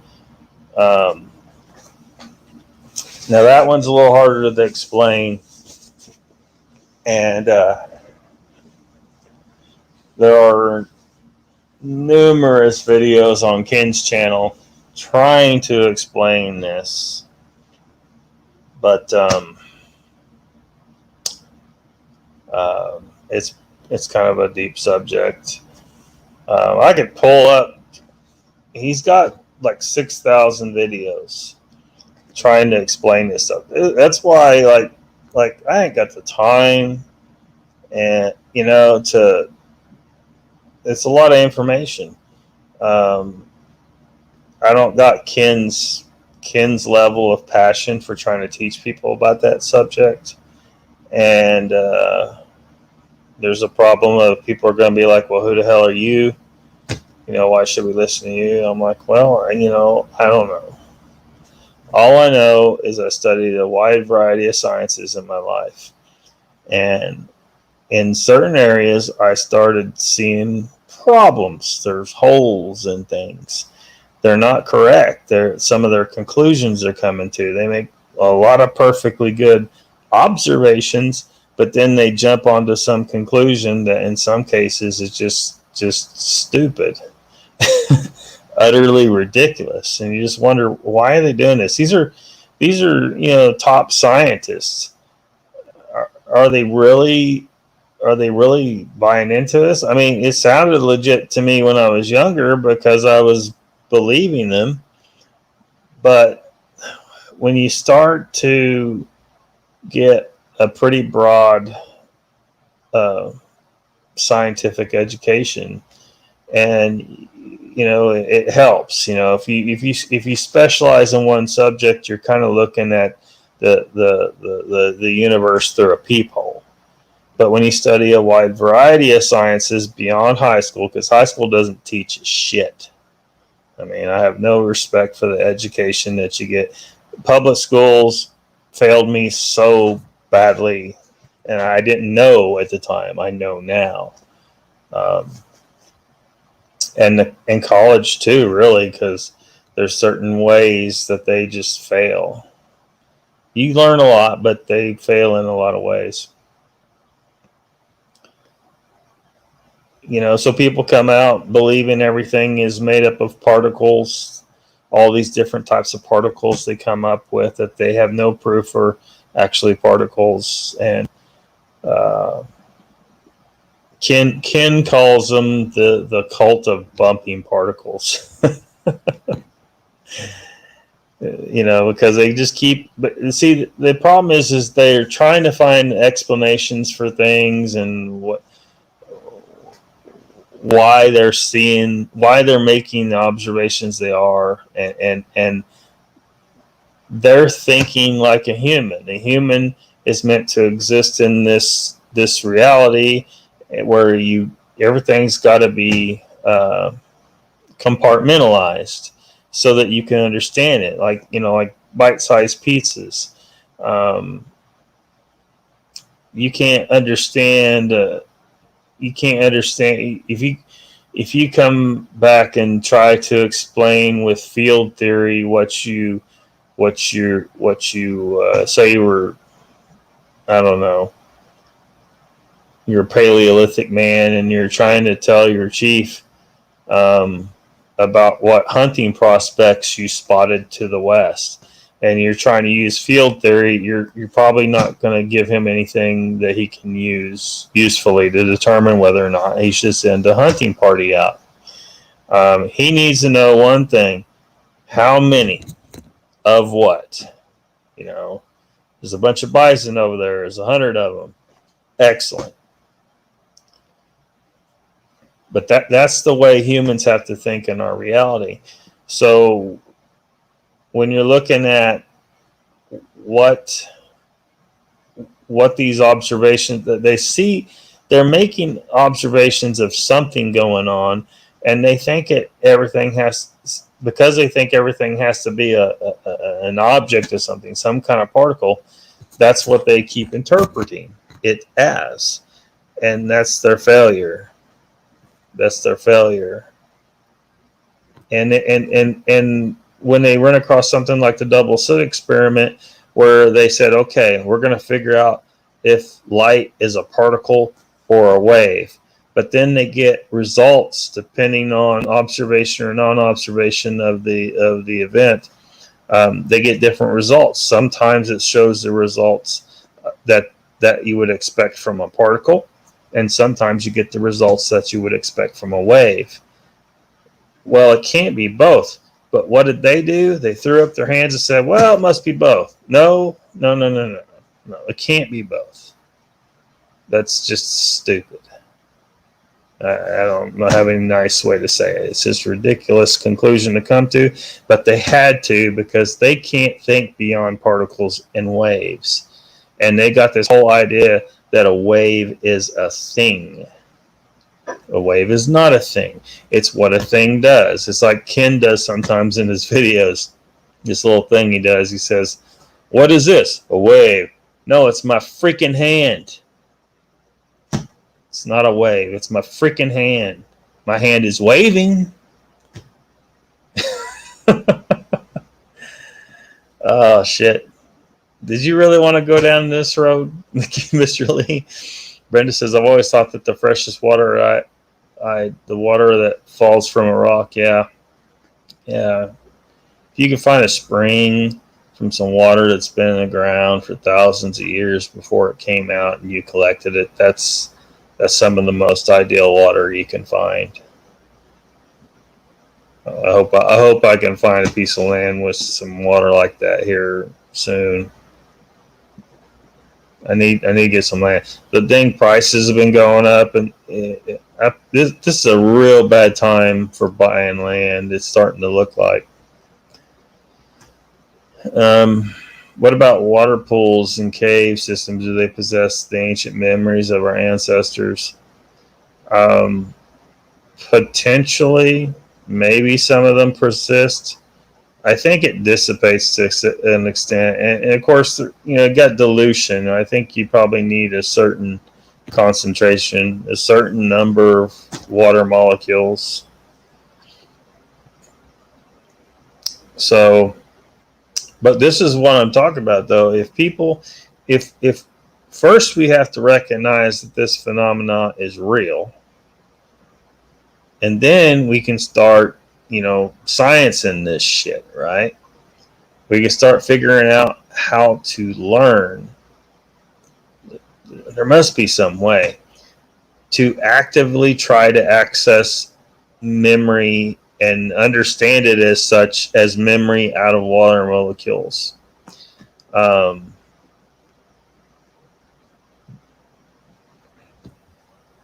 Okay. So you remember in some vampire stories like Underworld, where the vampire could drink the blood of someone else, and they attain some of the memories from that person. What if you could do that? What if we could actively do that? Somehow we learned how to do that on purpose. Instead of it just being something that happens sometimes when you have an organ transplant. What if we get a handle on it and have an entire science where we can actively and reliably access memories from water that we have obtained? And let's say we've captured a criminal and he has abducted some children and we don't know where they are and we're trying to find them, and he knows but he won't talk. A little blood sample into those circumstances might give us the answer. Now, I'm not saying necessarily we drink his blood. I'm just saying maybe we take a blood sample and remove the water from the blood, and then by whatever mechanism we develop, we access the memory stored in that water. I have some experiments I want to perform in that regard, but not with bloods, but it's too much to go into here. I need a lab, damn it. I need a damn lab. And this world so far has not allowed me that privilege. But I hope so. I hope that we could. But I would think that they'd be so diluted, and just like with a hard drive, there's probably some loss, some degradation. Like if you take your computer and set it in a tomb somewhere, 10,000 years from now, someone may not be able to access the data on it because it will degrade. And actually, that's an interesting thing to bring up because Ken has talked about he's big on backups, and he's talked about the different ways of storing data and how you could potentially store data for extremely long periods of time. There was one which it's like, I don't know, I think it was like tens of thousands of dollars to get this particular method, and it's something to do with I don't remember. It was I'd never heard about it before I saw his video on it. But it's a way to store data that will last, potentially just many thousands of years compared to what you normally use in our day-to-day lives, which won't last very long. It'll eventually degrade to where you can't use it. Overbuilt's here. Welcome.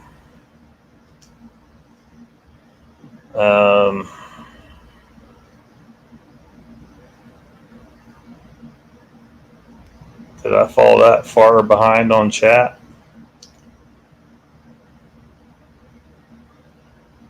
I guess not. I just thought I did.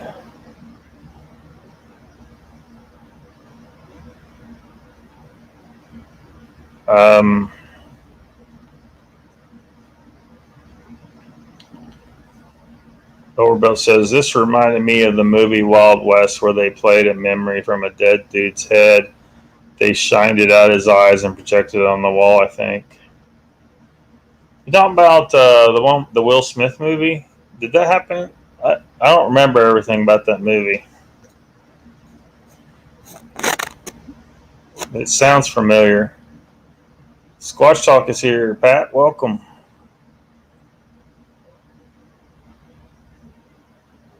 So, where were we at, Mr. Lee?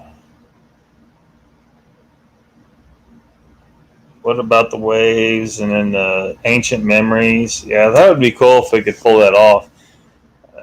I just don't have much hope for it because there's ideas surrounding this that I have for some experimentation that I don't know of anyone, even Ken, talking about. I brought up a little bit in his chat, and I can't remember. He like said, I don't know, I don't think so, or something like that. But there's so much potential with this, I think, and it's just like it's not being tapped at all. This water is not being tapped at all. Mainstream science isn't recognizing it very well. I mean, you have Dr. Emoto, and then some others, but not very many. And I kind of have a feeling that this is another situation where the government doesn't want us to know, so they're not putting it in your school curriculum, and it's just something they're letting people think that it's hokum when it's clearly not.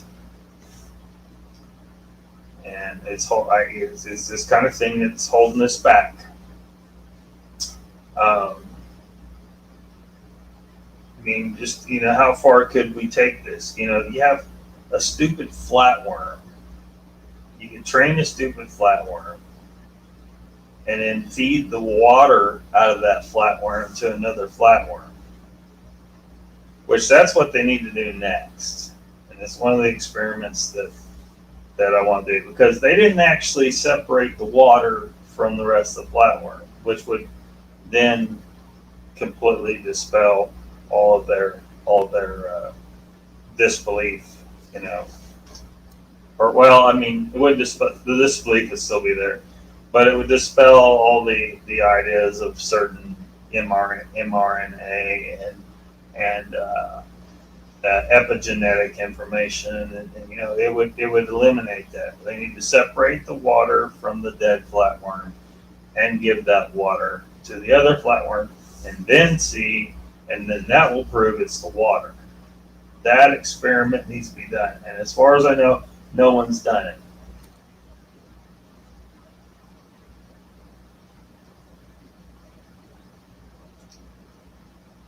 Overbuilt says quantum entangled particle walkie-talkies only a match set, no way to intercept transmission. I'll bet they have them too easy.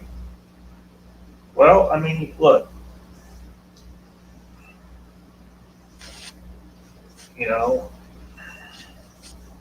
they've already, like you said, they figured out quantum entanglement. Now, think about what quantum entanglement is. It's information transfer, right? Some communication occurred between point A and point B instantaneously.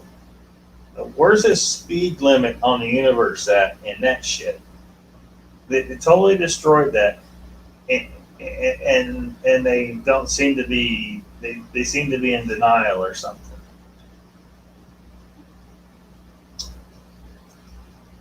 And if you got this instantaneous interconnectivity of every point in the universe, you have this web of communication, which in effect is a mind, is a consciousness, a neural network. It's the one mind, the consciousness of the universe. They're getting hints all the time, but they're misinterpreting shit. Einstein called this spooky action at a distance. It's because Einstein, along with everything else he said, didn't know what the fuck he was talking about or looking at. He's almost worshipped as a genius in our society, but the dude there's books about his plagiarism. He stole just about everything. And it's like the world's ignoring that.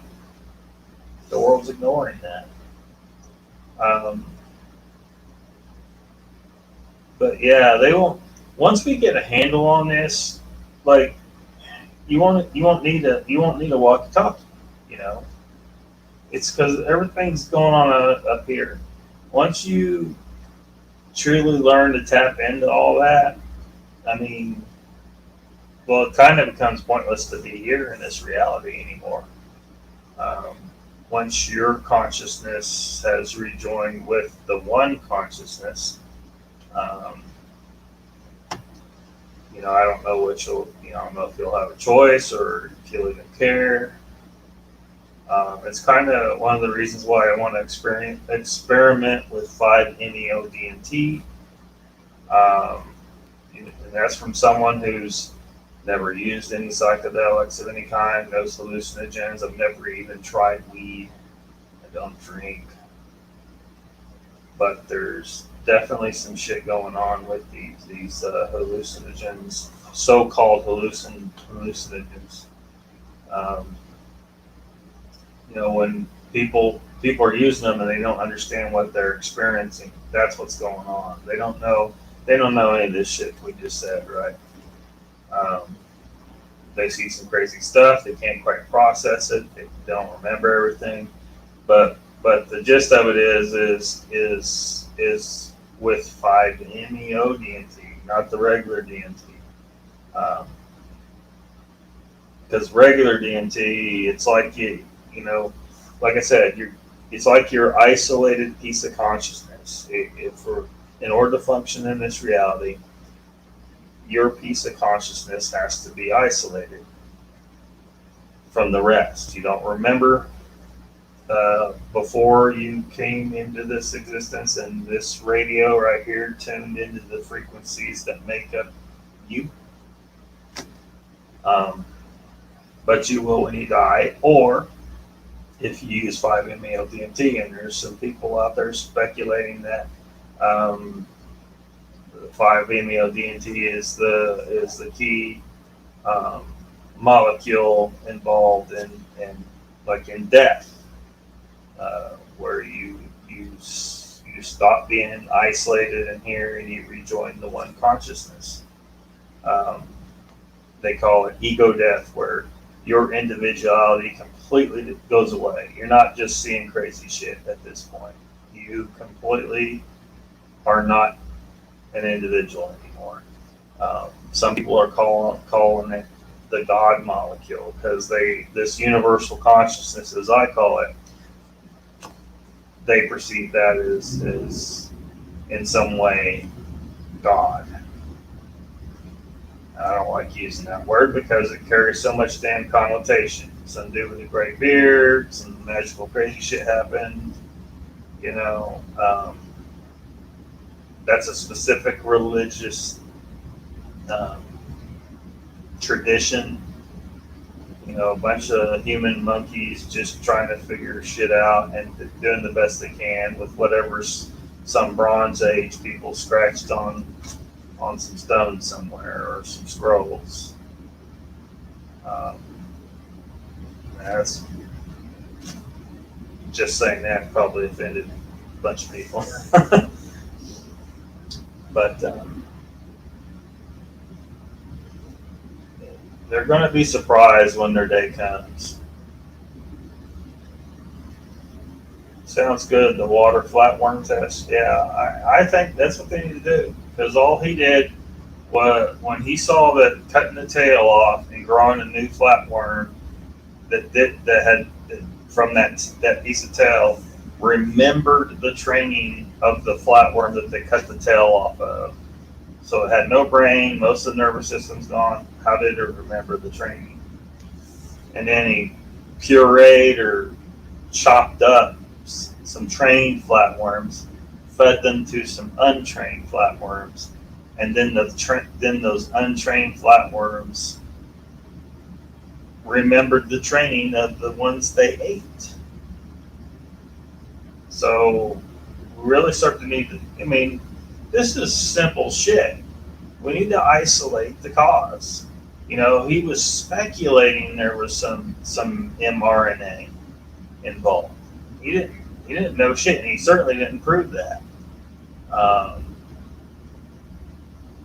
Maybe there's some other mechanism involved, but based on what we know about water now, Dr. Emoto's experiments and and other people's experiments that it does hold memory. So why aren't we extracting the water from the trained flatworms and giving that to the untrained flatworms to see what happens? I'll totally do that, but I just don't have the facility to do that. I need some kind of lab somewhere.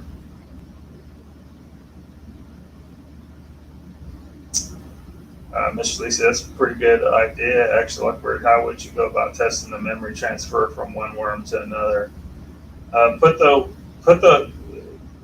Do exactly what they did. Like, you can train flatworms to perform certain activities. So you take some flatworms, you train them to do certain things, and then all you got to do is give the water out of their bodies to some flatworms that you did not train. It's as simple as that. It's not anything fantastic.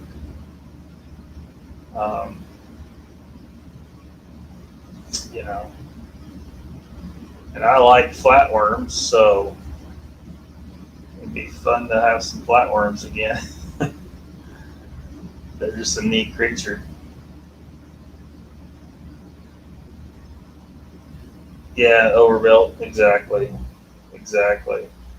And Ken Wheeler, that I talk about a lot on here, because again, Ken's made 6,000 plus videos about this subject matter.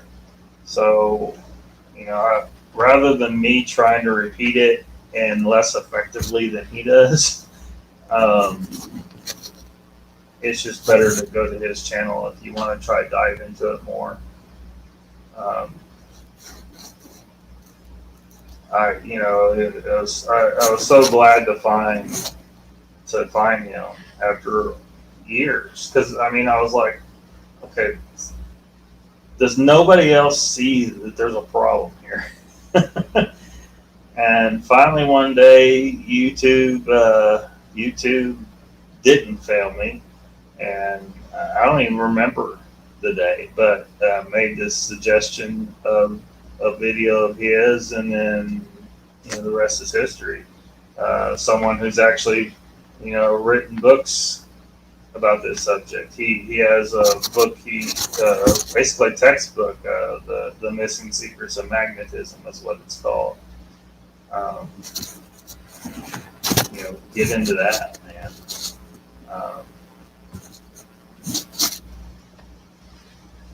It's explains literally everything. You got this mainstream science nonsense. They're like, we're trying to achieve grand unification. You don't need to achieve grand unification with the crap that y'all are playing with. You need to just go listen to Ken. He actually explains the shit, and it's already unified. You don't need no grand unification. It's already unified if you get your science right. Your science is just wrong. Not all of it, but if you have a puzzle with pieces in it that are the wrong pieces, you're not going to be able to put the puzzle together. And that's kind of the situation they got going on. And he mentions Tesla all the time, overbuilt. It's funny when, like he mentions some of the shit that Tesla said about Einstein. Tesla didn't think very highly of Einstein, and it was deserved. Overbuilt says, I figure at times the world I am in is a light sound construct, for lack of better terms. Yeah. I don't know how much I want to dive into that.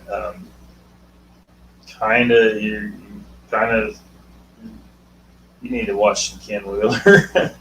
You need to watch some Ken Wheeler, where he's talking about, like solid matter is basically the same thing as light is. It's just a different kind of light. Try wrapping your mind around that. Um, Mark says that the flatworms regenerated. Could it be that there was more demonstrated sense behavior rather than memory?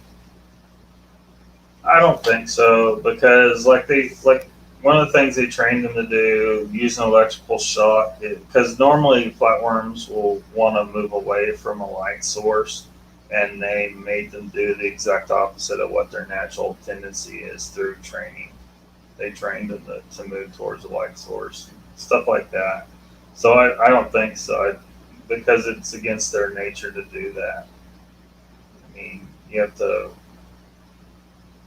has to be a learned behavior to make something do the opposite of what its natural tendency is.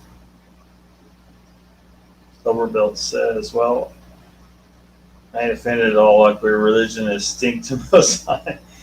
All I'll say is seek truth and you will find it. Ask and see. Glowworms in New Zealand caves are neat. Yeah, those are cool, man. Those are cool. Why aren't that's a because playing with my ideas about uh, shoot, I'll just talk about this. Um, about building long-term subterranean. Uh, I don't want to call it a bunker, but um, I used to call it subterranean. Online a little bit, um, but basically it's a large underground bunker designed to last hundreds or maybe even thousands of years if necessary, should there be a big enough and devastating enough cataclysm that we can't live on the surface of the planet. So we need like an isolated environment that's protected underground. Okay, if we want light, and energy's at a premium, how do we make light? So those glowworms and other types of bioluminescent creatures come to mind. We take some of those, we do a little selective breeding, we may be able to come up with something that serves our purposes better than uh, the natural worm. So let's say we were able to selectively breed them to respond to collapse. Shouldn't be that hard, you know. There's some, I can't remember what they're called, but there's some tiny little organisms in the water, and when a wave splashes up on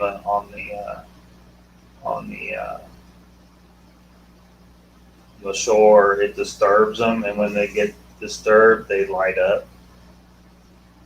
So, it's just not that far-fetched of an idea to think that we could take some kind of organism like those and do a little work with their breeding and come out with something that could serve as our light source underground. Did you? Awesome. Yeah. He takes some getting used to, but and a lot of it's really deep stuff, and but he's going down that road, and he seems to have a passion for teaching these things, and he knows a lot about, like he talks about, because he's a language prodigy. He's done lots of ancient translations, and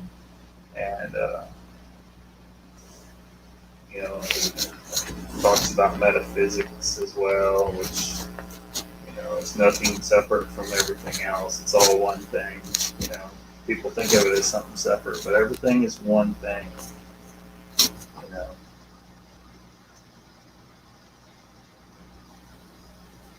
Overbuilt says we are in a holler deck. Star Trek vignettes, got it. Mark says, I find this discussion fascinating, although I must admit I have no real understanding of this science stuff.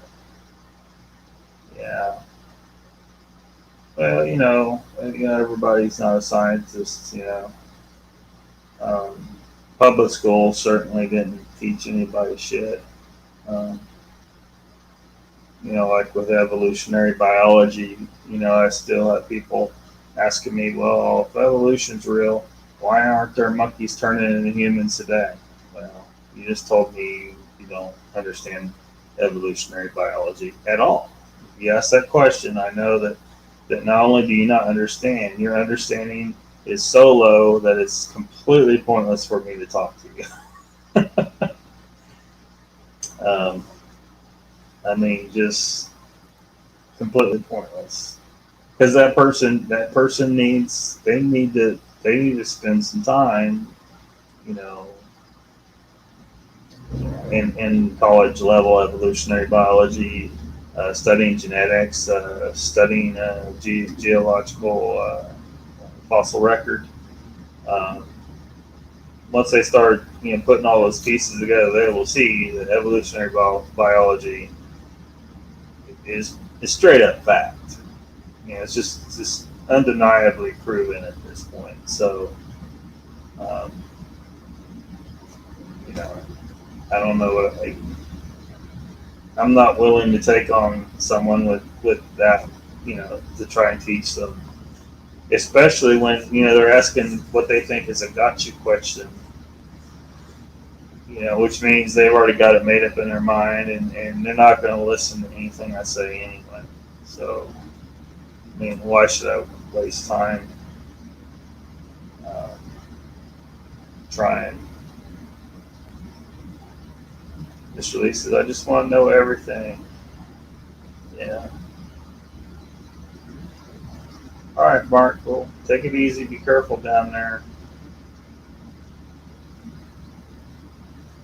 Overbill says, gotta go do stuff. Plus, my cat farted. I guess I should not feed him spicy chili. Darn cat loves chili.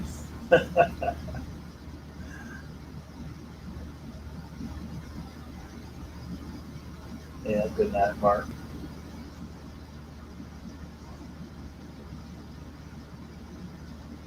Yes, Overbill, no chili for the cat.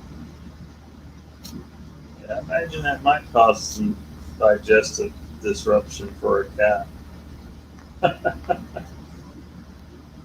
It might just cause a little digestive disruption for a cat.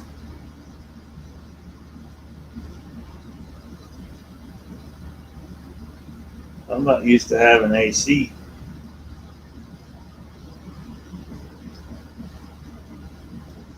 I haven't turned on the AC in the van at all this year. It's been in the 90s every day this summer. I don't think we've peaked over 100 degrees this year, but it could still happen in September. It has before, so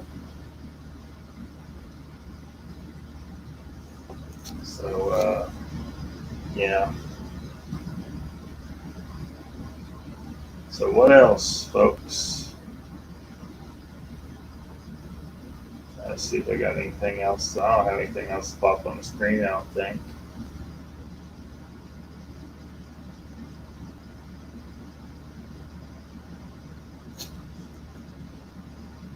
Any other questions on the subject that I might know?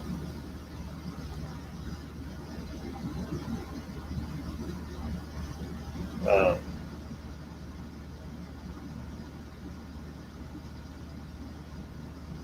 yeah, I really, I don't know if the government would fund. I mean, they funded some stupid shit in the past. I wonder if I could apply for a grant. So, hey, I need a lab. I'm gonna take these flatworms. I'm going to steam distill some of them. Suck the water out of them. Going back to the vampire thing, I wonder if someone could say, I don't know how you would put this together, but say, because there's people out there um, who drink blood. They think they're vampires, you know. Maybe go find them wherever they hang out. I'm sure there's special clubs where they hang out. Them and their people that like to let them drink their blood, you know. And then ask them a bunch of questions. You know, try to it's just so hard to figure out how you would get any useful information out of them concerning, because if they're drinking blood, you should have the same thing. You're getting some of the water, you should be getting some of the memory. Um, so how do we determine if some of these wannabe vampires are acquiring memory from the people they drink blood from, or experiencing personality changes? So I don't know. That I wouldn't really want to tackle because one, I don't necessarily want to deal with that many people, and you really have to. It has to be a very carefully constructed study, and it costs money. It costs a lot of money. Yeah, I don't guess he is, Mr. Lee.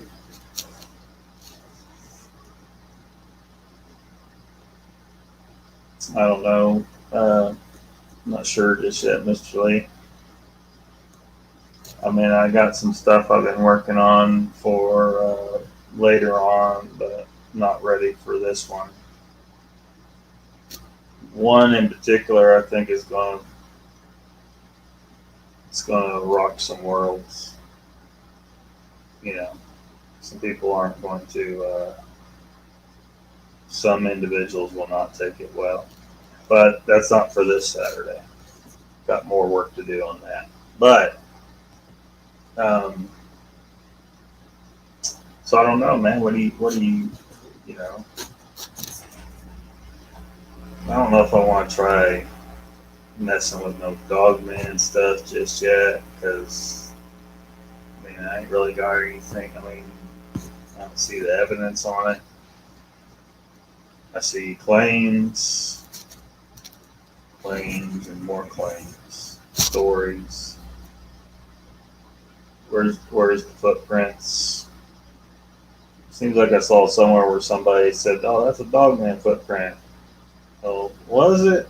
Can you conclusively prove that? Do we have a Dr. Meldrum type person who has authenticated that as an unknown species, or did a freaking wolf just drag its paw through the mud before it stepped, or something like that? Or did it slide? And you're trying to say, look, it looks half human, half dog. I don't know. Mr. Lee says, I have a friend I went to school with. He is a professional vampire and makes a living at it. He is famous in the vampire underworld. It's crazy. But kind of, it makes me wonder, like, if you're obtaining something from people, could that be a basis for real, like for blood drinkers that really, really were or maybe are gaining something in the weird side of things from people by drinking their blood?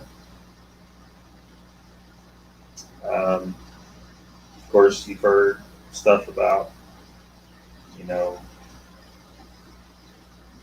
famous rich people, Illuminati type stuff, adrenochrome, all this stuff. You've heard this stuff, So makes you wonder, what's really going on there. Are we dealing with people that have kind of figured out that they can obtain some kind of benefit from consuming uh, something, blood, adrenochrome, whatever the hell it is, um, from their victims?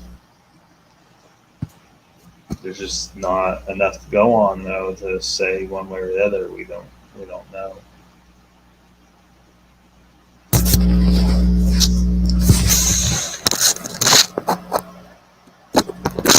So, but I bet your friend can't turn into a bat, though.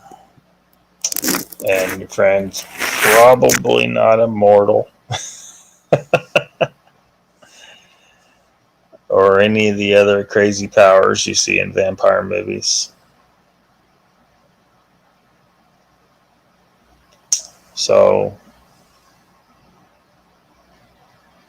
I just want to know if there is some memory transfer for him. How do we determine that? What we could do, I guess, is take some blood from some known subjects, and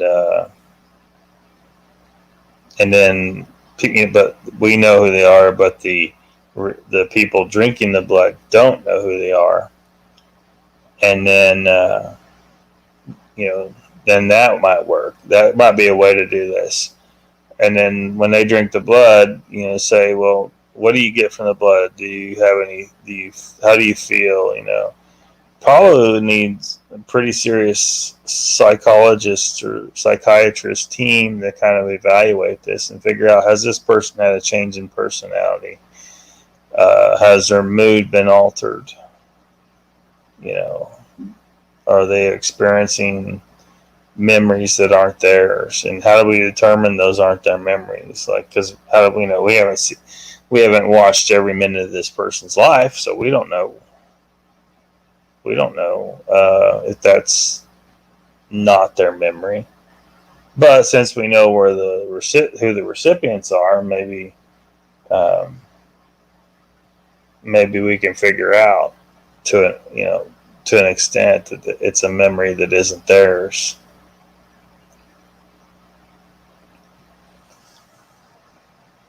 So, but I don't know about tomorrow night, Mr. Lee. I haven't really decided. I don't know if I'm going to feel up to trying to do a big tackle on somebody, because there's a couple out there that need to be tackled.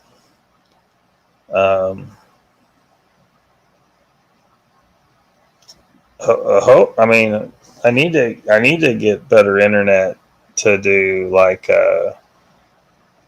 you may have been hanging around when you saw the talk about DDoS, and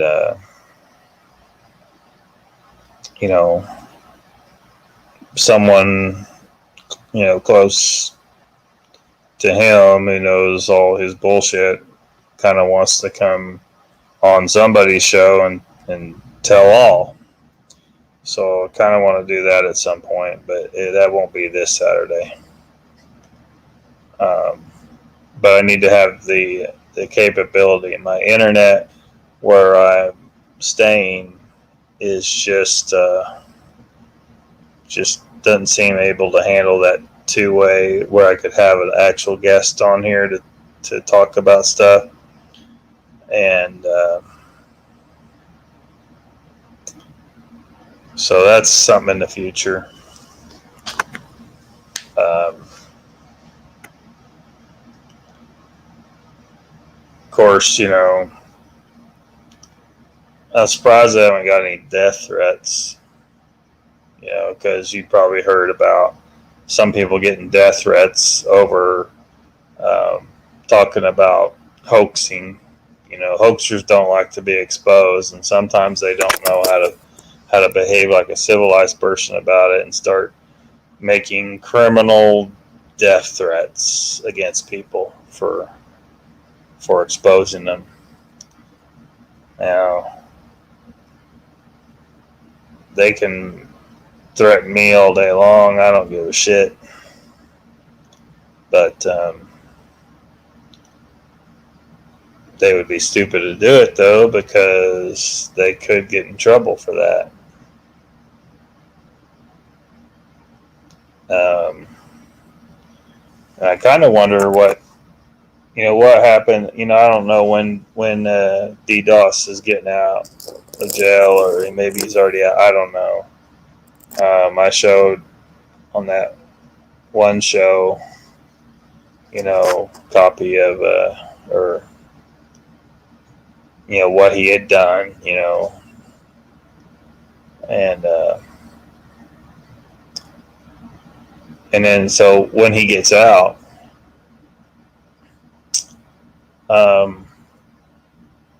is he going to show back up in the Bigfoot community, or is he going to slink off, which is what he should do,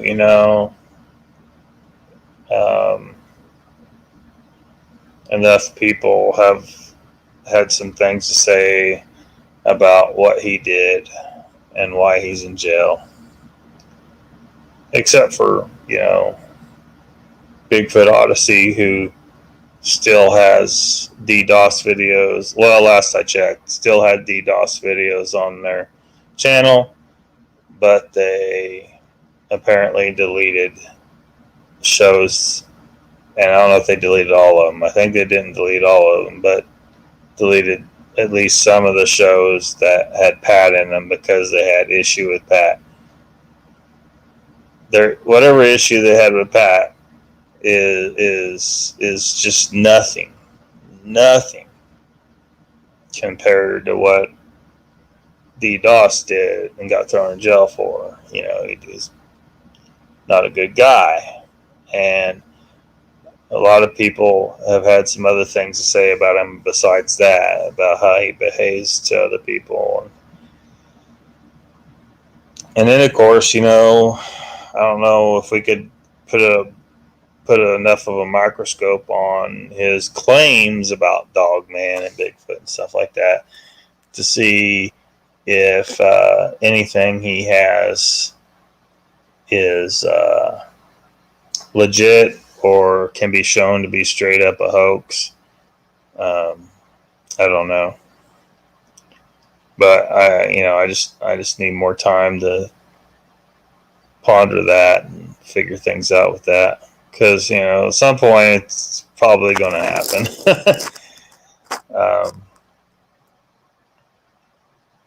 Because he does not need to rejoin the Bigfoot community. He just doesn't. I mean, a lot of people aren't going to want to see him out there. It's just he should just kind of slink off in shame.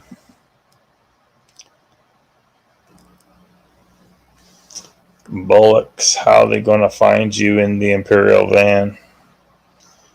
How are they going to get past the Imperial Guard?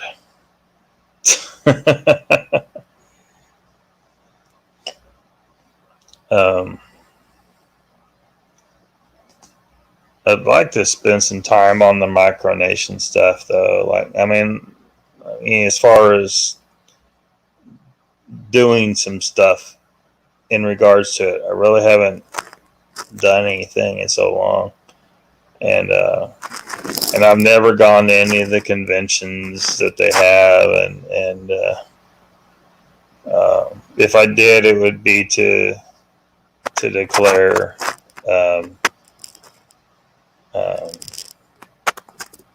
that some of them are making an unrecognized claim on Imperial land.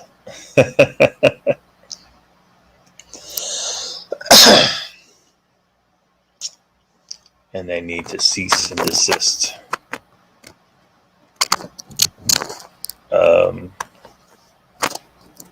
So I don't know.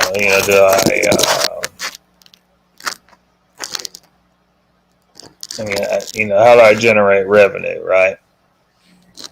To be able to do anything with. Could sell passports and stuff like that, like some do. Don't want to do what Sealand does. Sealand and selling noble titles, like that goes against the entire philosophy behind the Eternus Empire, which involves, people through people have to earn their position, and not just anyone can just buy their way in. That's what's wrong with our current society, and why I think it needs to be replaced, preferably by the Eternus Empire. But if a person can buy their way into a position of power and buy prestige, then it's meaningless. In my vision, nobility is something that is generations in the making. So, and has to do with chivalry and in your actions,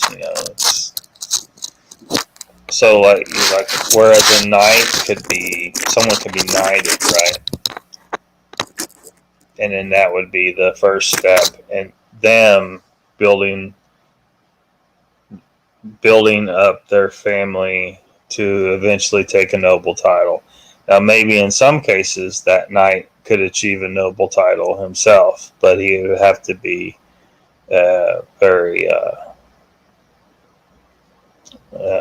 very spectacular individual. But there, it isn't all fun and games, right? A noble family must be committed to ever bettering themselves through training, education, selective breeding. The whole concept that, look what we got now. We got princes just marrying anybody. They're not giving any regard to the genetic quality. They're just marrying anybody, and that loses legitimacy under Eternus Empire law. If you marry outside of an approved approved mate, the approved mate pool, which would be other nobles, and in some cases individuals that have proven through their actions and genetic analysis to be suitable to be married to a nobleman. Those things are in many of the stories of old, of monarchies. So, it needs to be taken seriously. If you want to continuously prospering empire, you must maintain a core leadership that is bred and trained and educated to be proper leaders. You can't just grab anyone off the street and give them a leadership position. And you certainly don't want, like in our system right now, anyone whose thirst for power is enough that they're willing to do anything to get it can become a leader in our society. They can't do that in a monarchy. They have to walk the path. they have to make the sacrifices.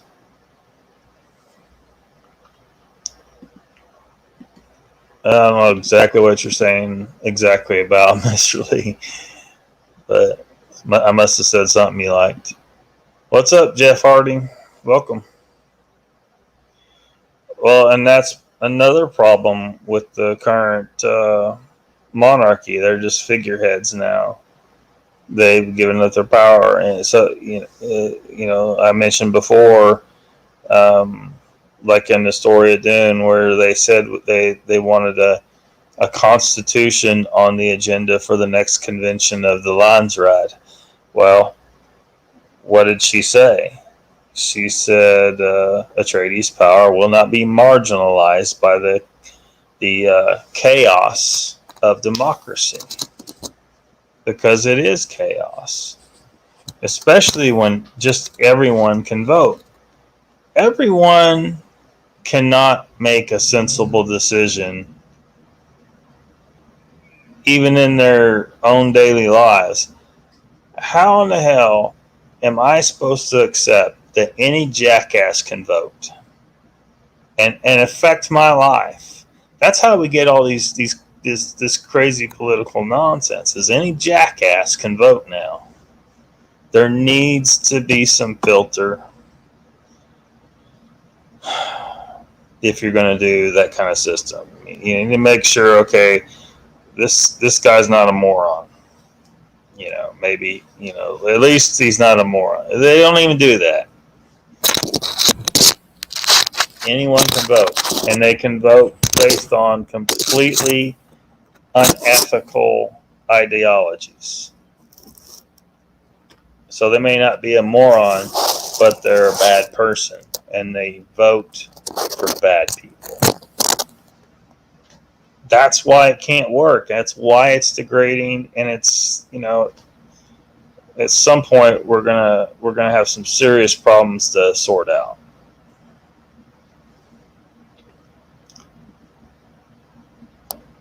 The Queen looks good on the side of a mug, though. Yeah. Well, and that's another thing, like, I'm sorry, but once the king died, his oldest son becomes king. Sorry. I mean, she's been queen for decades now, hasn't she? I don't even know how long. Long time. There's no king. What? Come on now. Jeff says, just popped in for a few minutes, got a kayak into my area. I researched in about 4 hours. Wish I had caught this convo earlier. Well, it was kind of dry. I mean, I think it's very significant information, but for a lot of people, they're just going to be like, okay, that's neat, and then go on, But I think the implications are just extremely great. Bones says, good night, Lockbeard, Mr. Lee, Jeff Harding. Good night, Bones. Thanks for joining us. Yeah.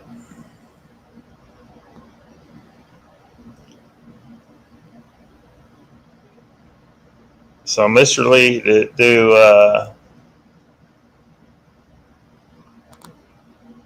is there people over there actually voicing the opinion that the prince should have been made king when his father died? Is there anyone, or is it something that's taboo to say, or would they be thrown in jail for daring to question the monarchy, or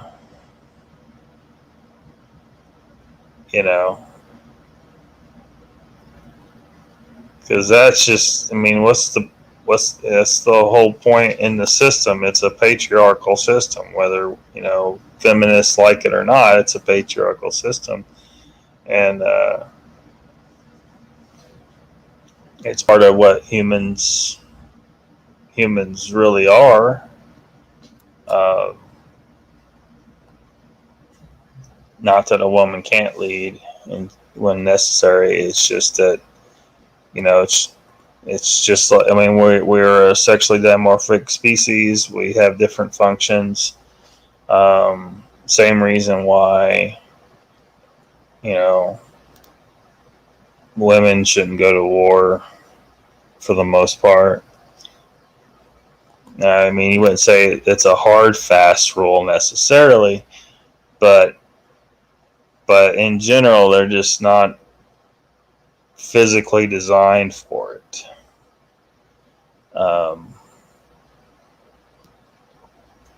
It's not about being misogynist or anything. It's about what is the gender's designed for. It's like if you got chickens,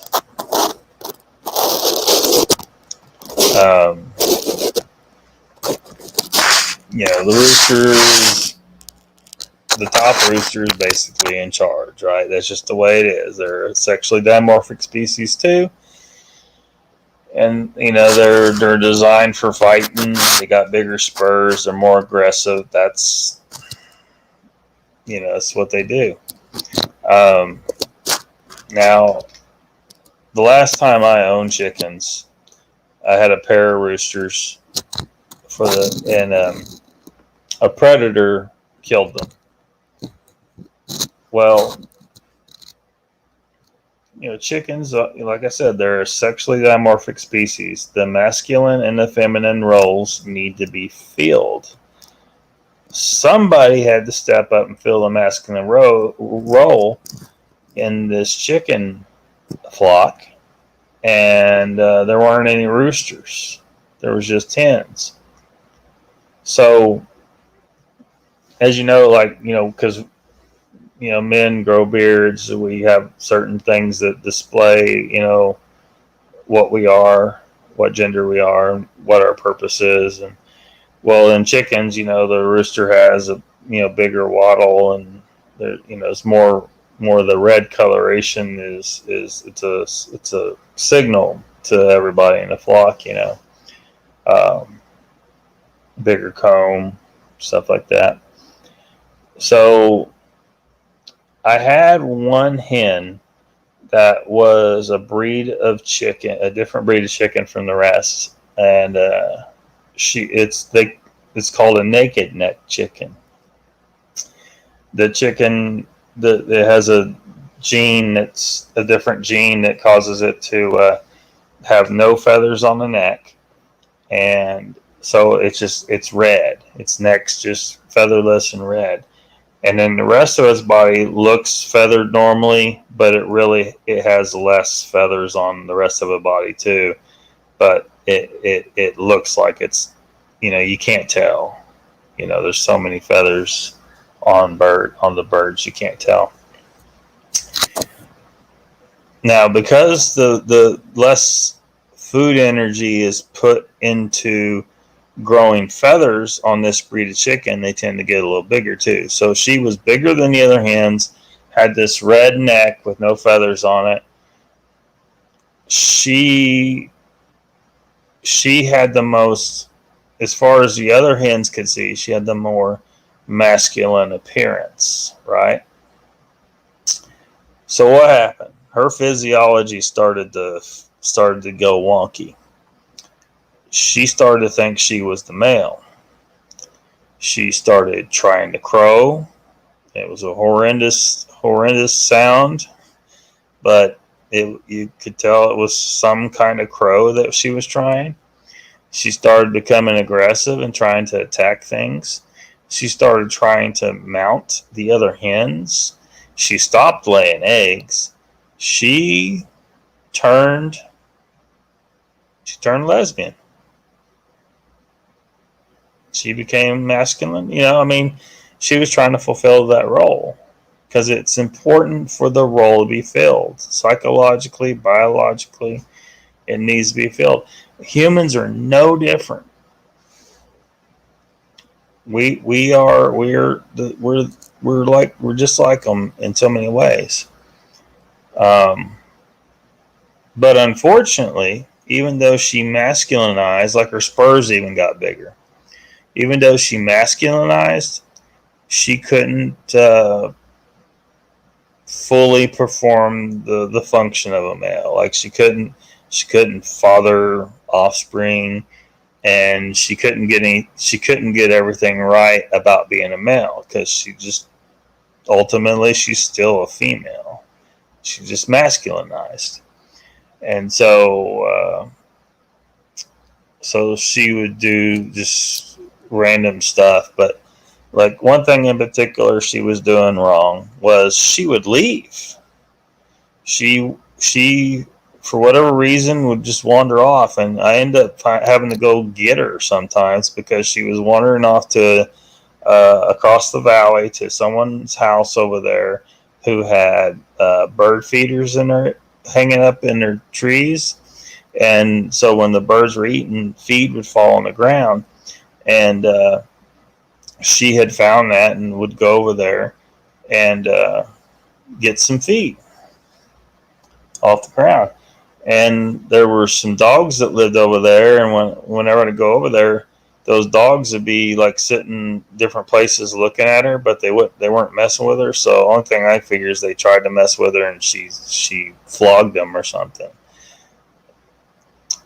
An actual rooster doesn't leave his flock, so she wasn't able to fulfill the male role completely.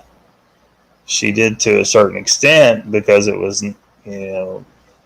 nature was trying to make it work the best it could, but she couldn't completely fill that masculine role.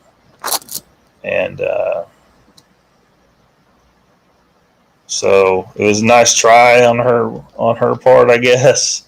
Not that she had any choice in the matter, I don't think. I think physiology just took over. I think that we're seeing some of that in humans now, but for different reasons. Where, women, there's some women that are becoming masculinized, and some men that are becoming feminized. I think it's because there's just too many people. There's just too many. There could be other factors, but that's, I think, part of it.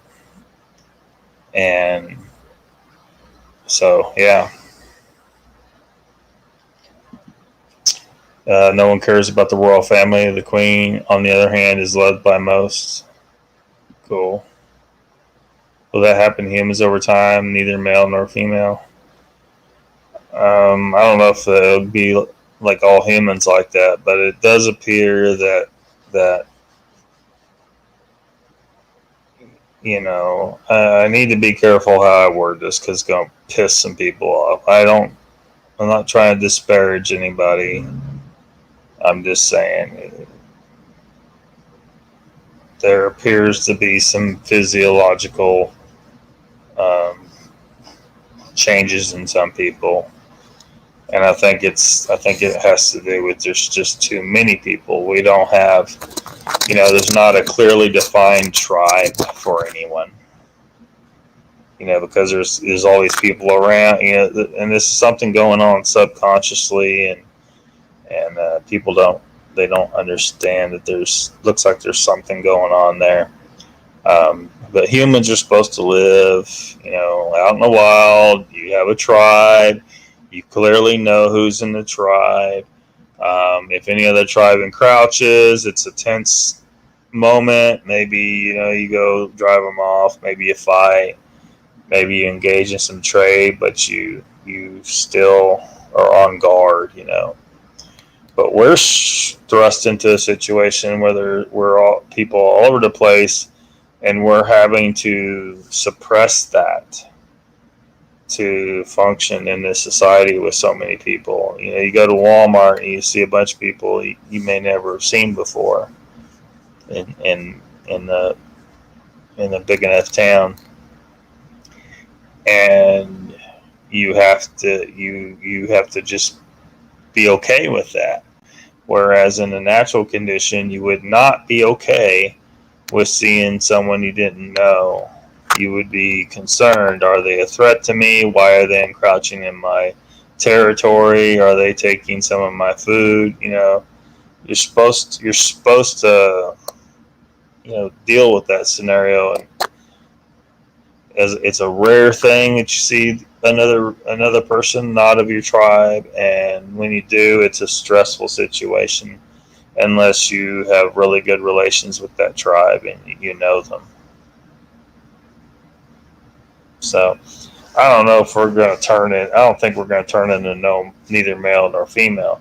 What I think is going to happen is the disruption to normal societal function is so great, being in such large numbers like this in this unnatural circumstance, that eventually it's going to collapse into chaos and war, and we're going to thin ourselves out. That's what we're going to do.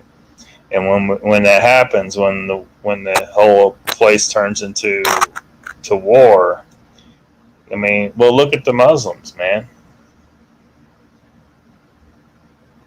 Those women wish they had half of what women in our society have. But in our society, we have these extremist feminist ideologies that are disruptive to a normal family, and that are degrading to males, like acting like males and being male. And the disruption from this is going to contribute to the collapse of the society, and everything that they think they've gained over men that they hate so much, they're going to lose. And it'll go back to some Stone Age shit, and it won't just reset to, well, let's reset to the Bill of Rights, or let's reset to the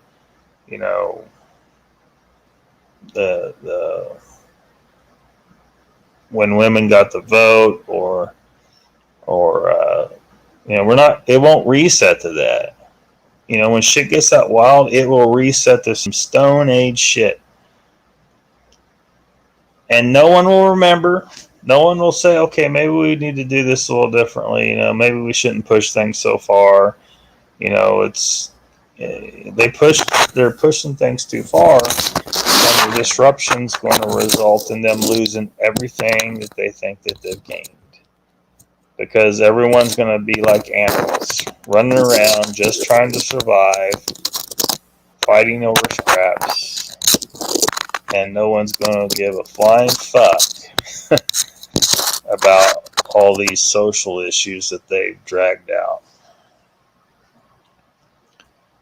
Now it may not happen in our lifetime, or it may happen tomorrow. I don't know. I mean, the way shit's going lately, I'm starting to think tomorrow. And this will be dangerous for everyone, men and women.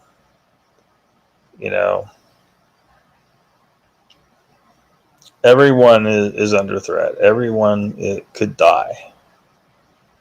Any time under those circumstances, everyone could die.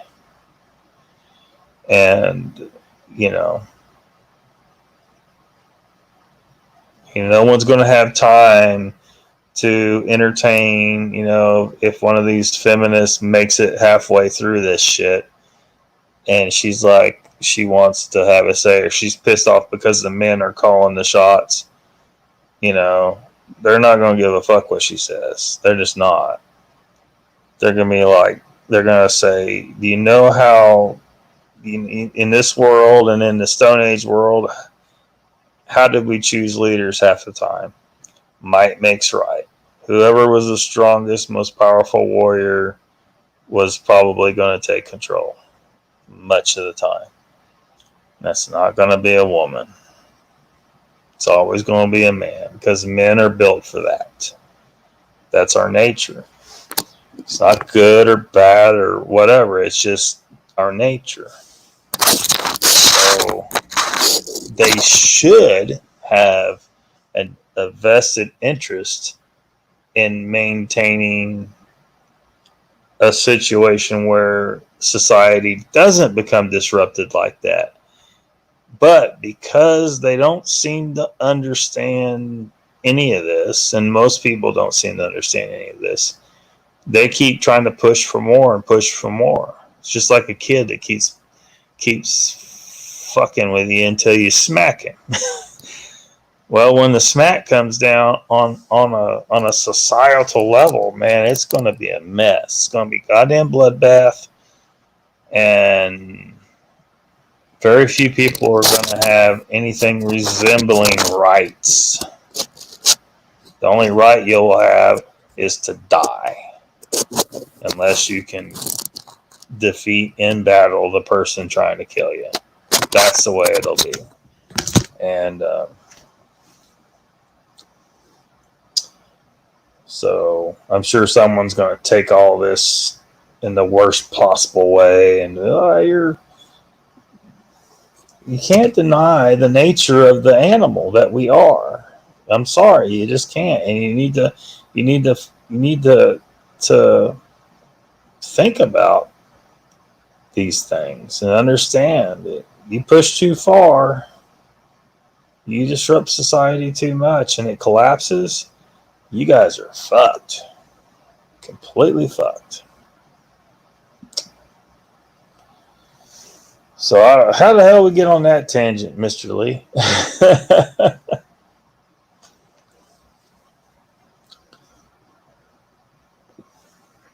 So, yeah.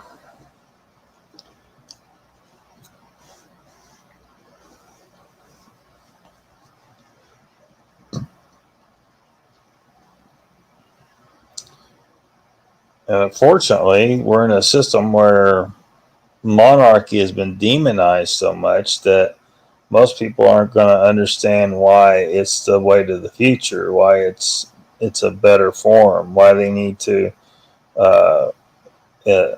not just accept but insist that they are governed by people who are born and bred to lead properly. They're not going to call for that, though. You know, they've been brainwashed to the point that they don't remotely have the ability, for the most part, to understand what I'm saying here. You know, you'll breed the fuck out of a racehorse to be the best racehorse it can be. You'll breed the fuck out of a freaking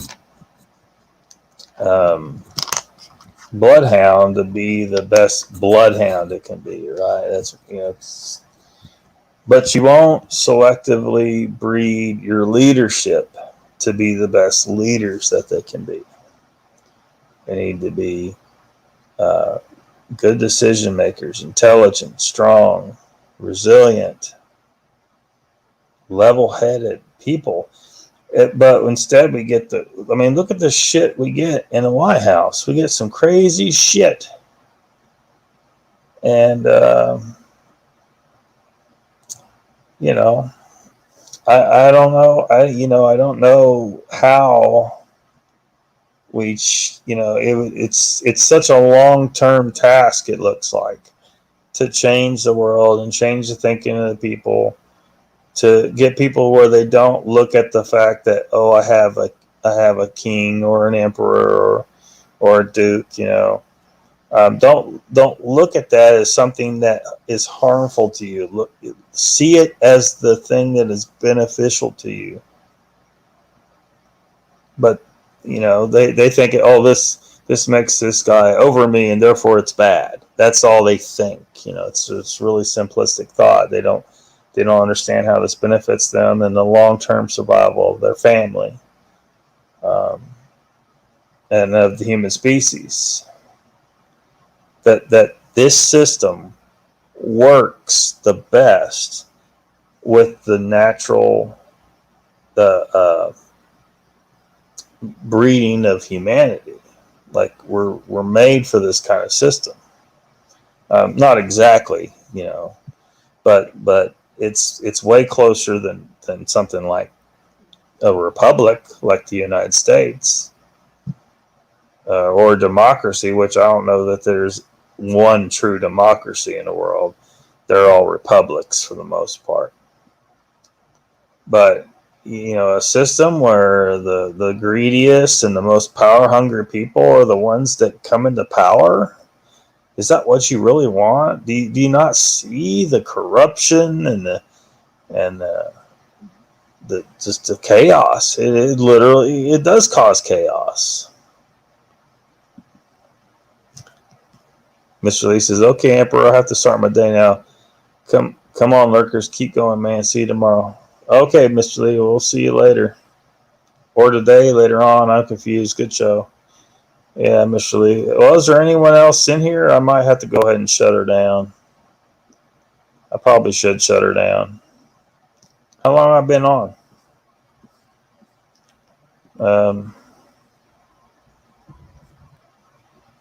Let me see here.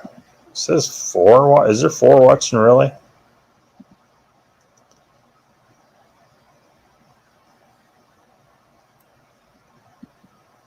I'm going to reload that. Because I'm looking at it through StreamYard. I'm not looking at it through YouTube.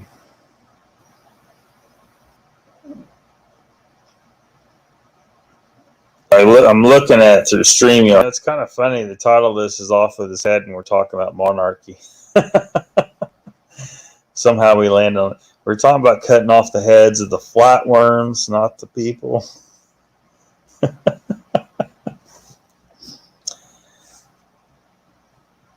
Well, Mr. Lee, it's I don't know how long I've been on here. Has it been 3 hours? Yeah, 3 hours. That's long enough, man. Yeah, I don't know what I'm going to do tomorrow night. Lockbeard Phenomenon, I'm not sure yet.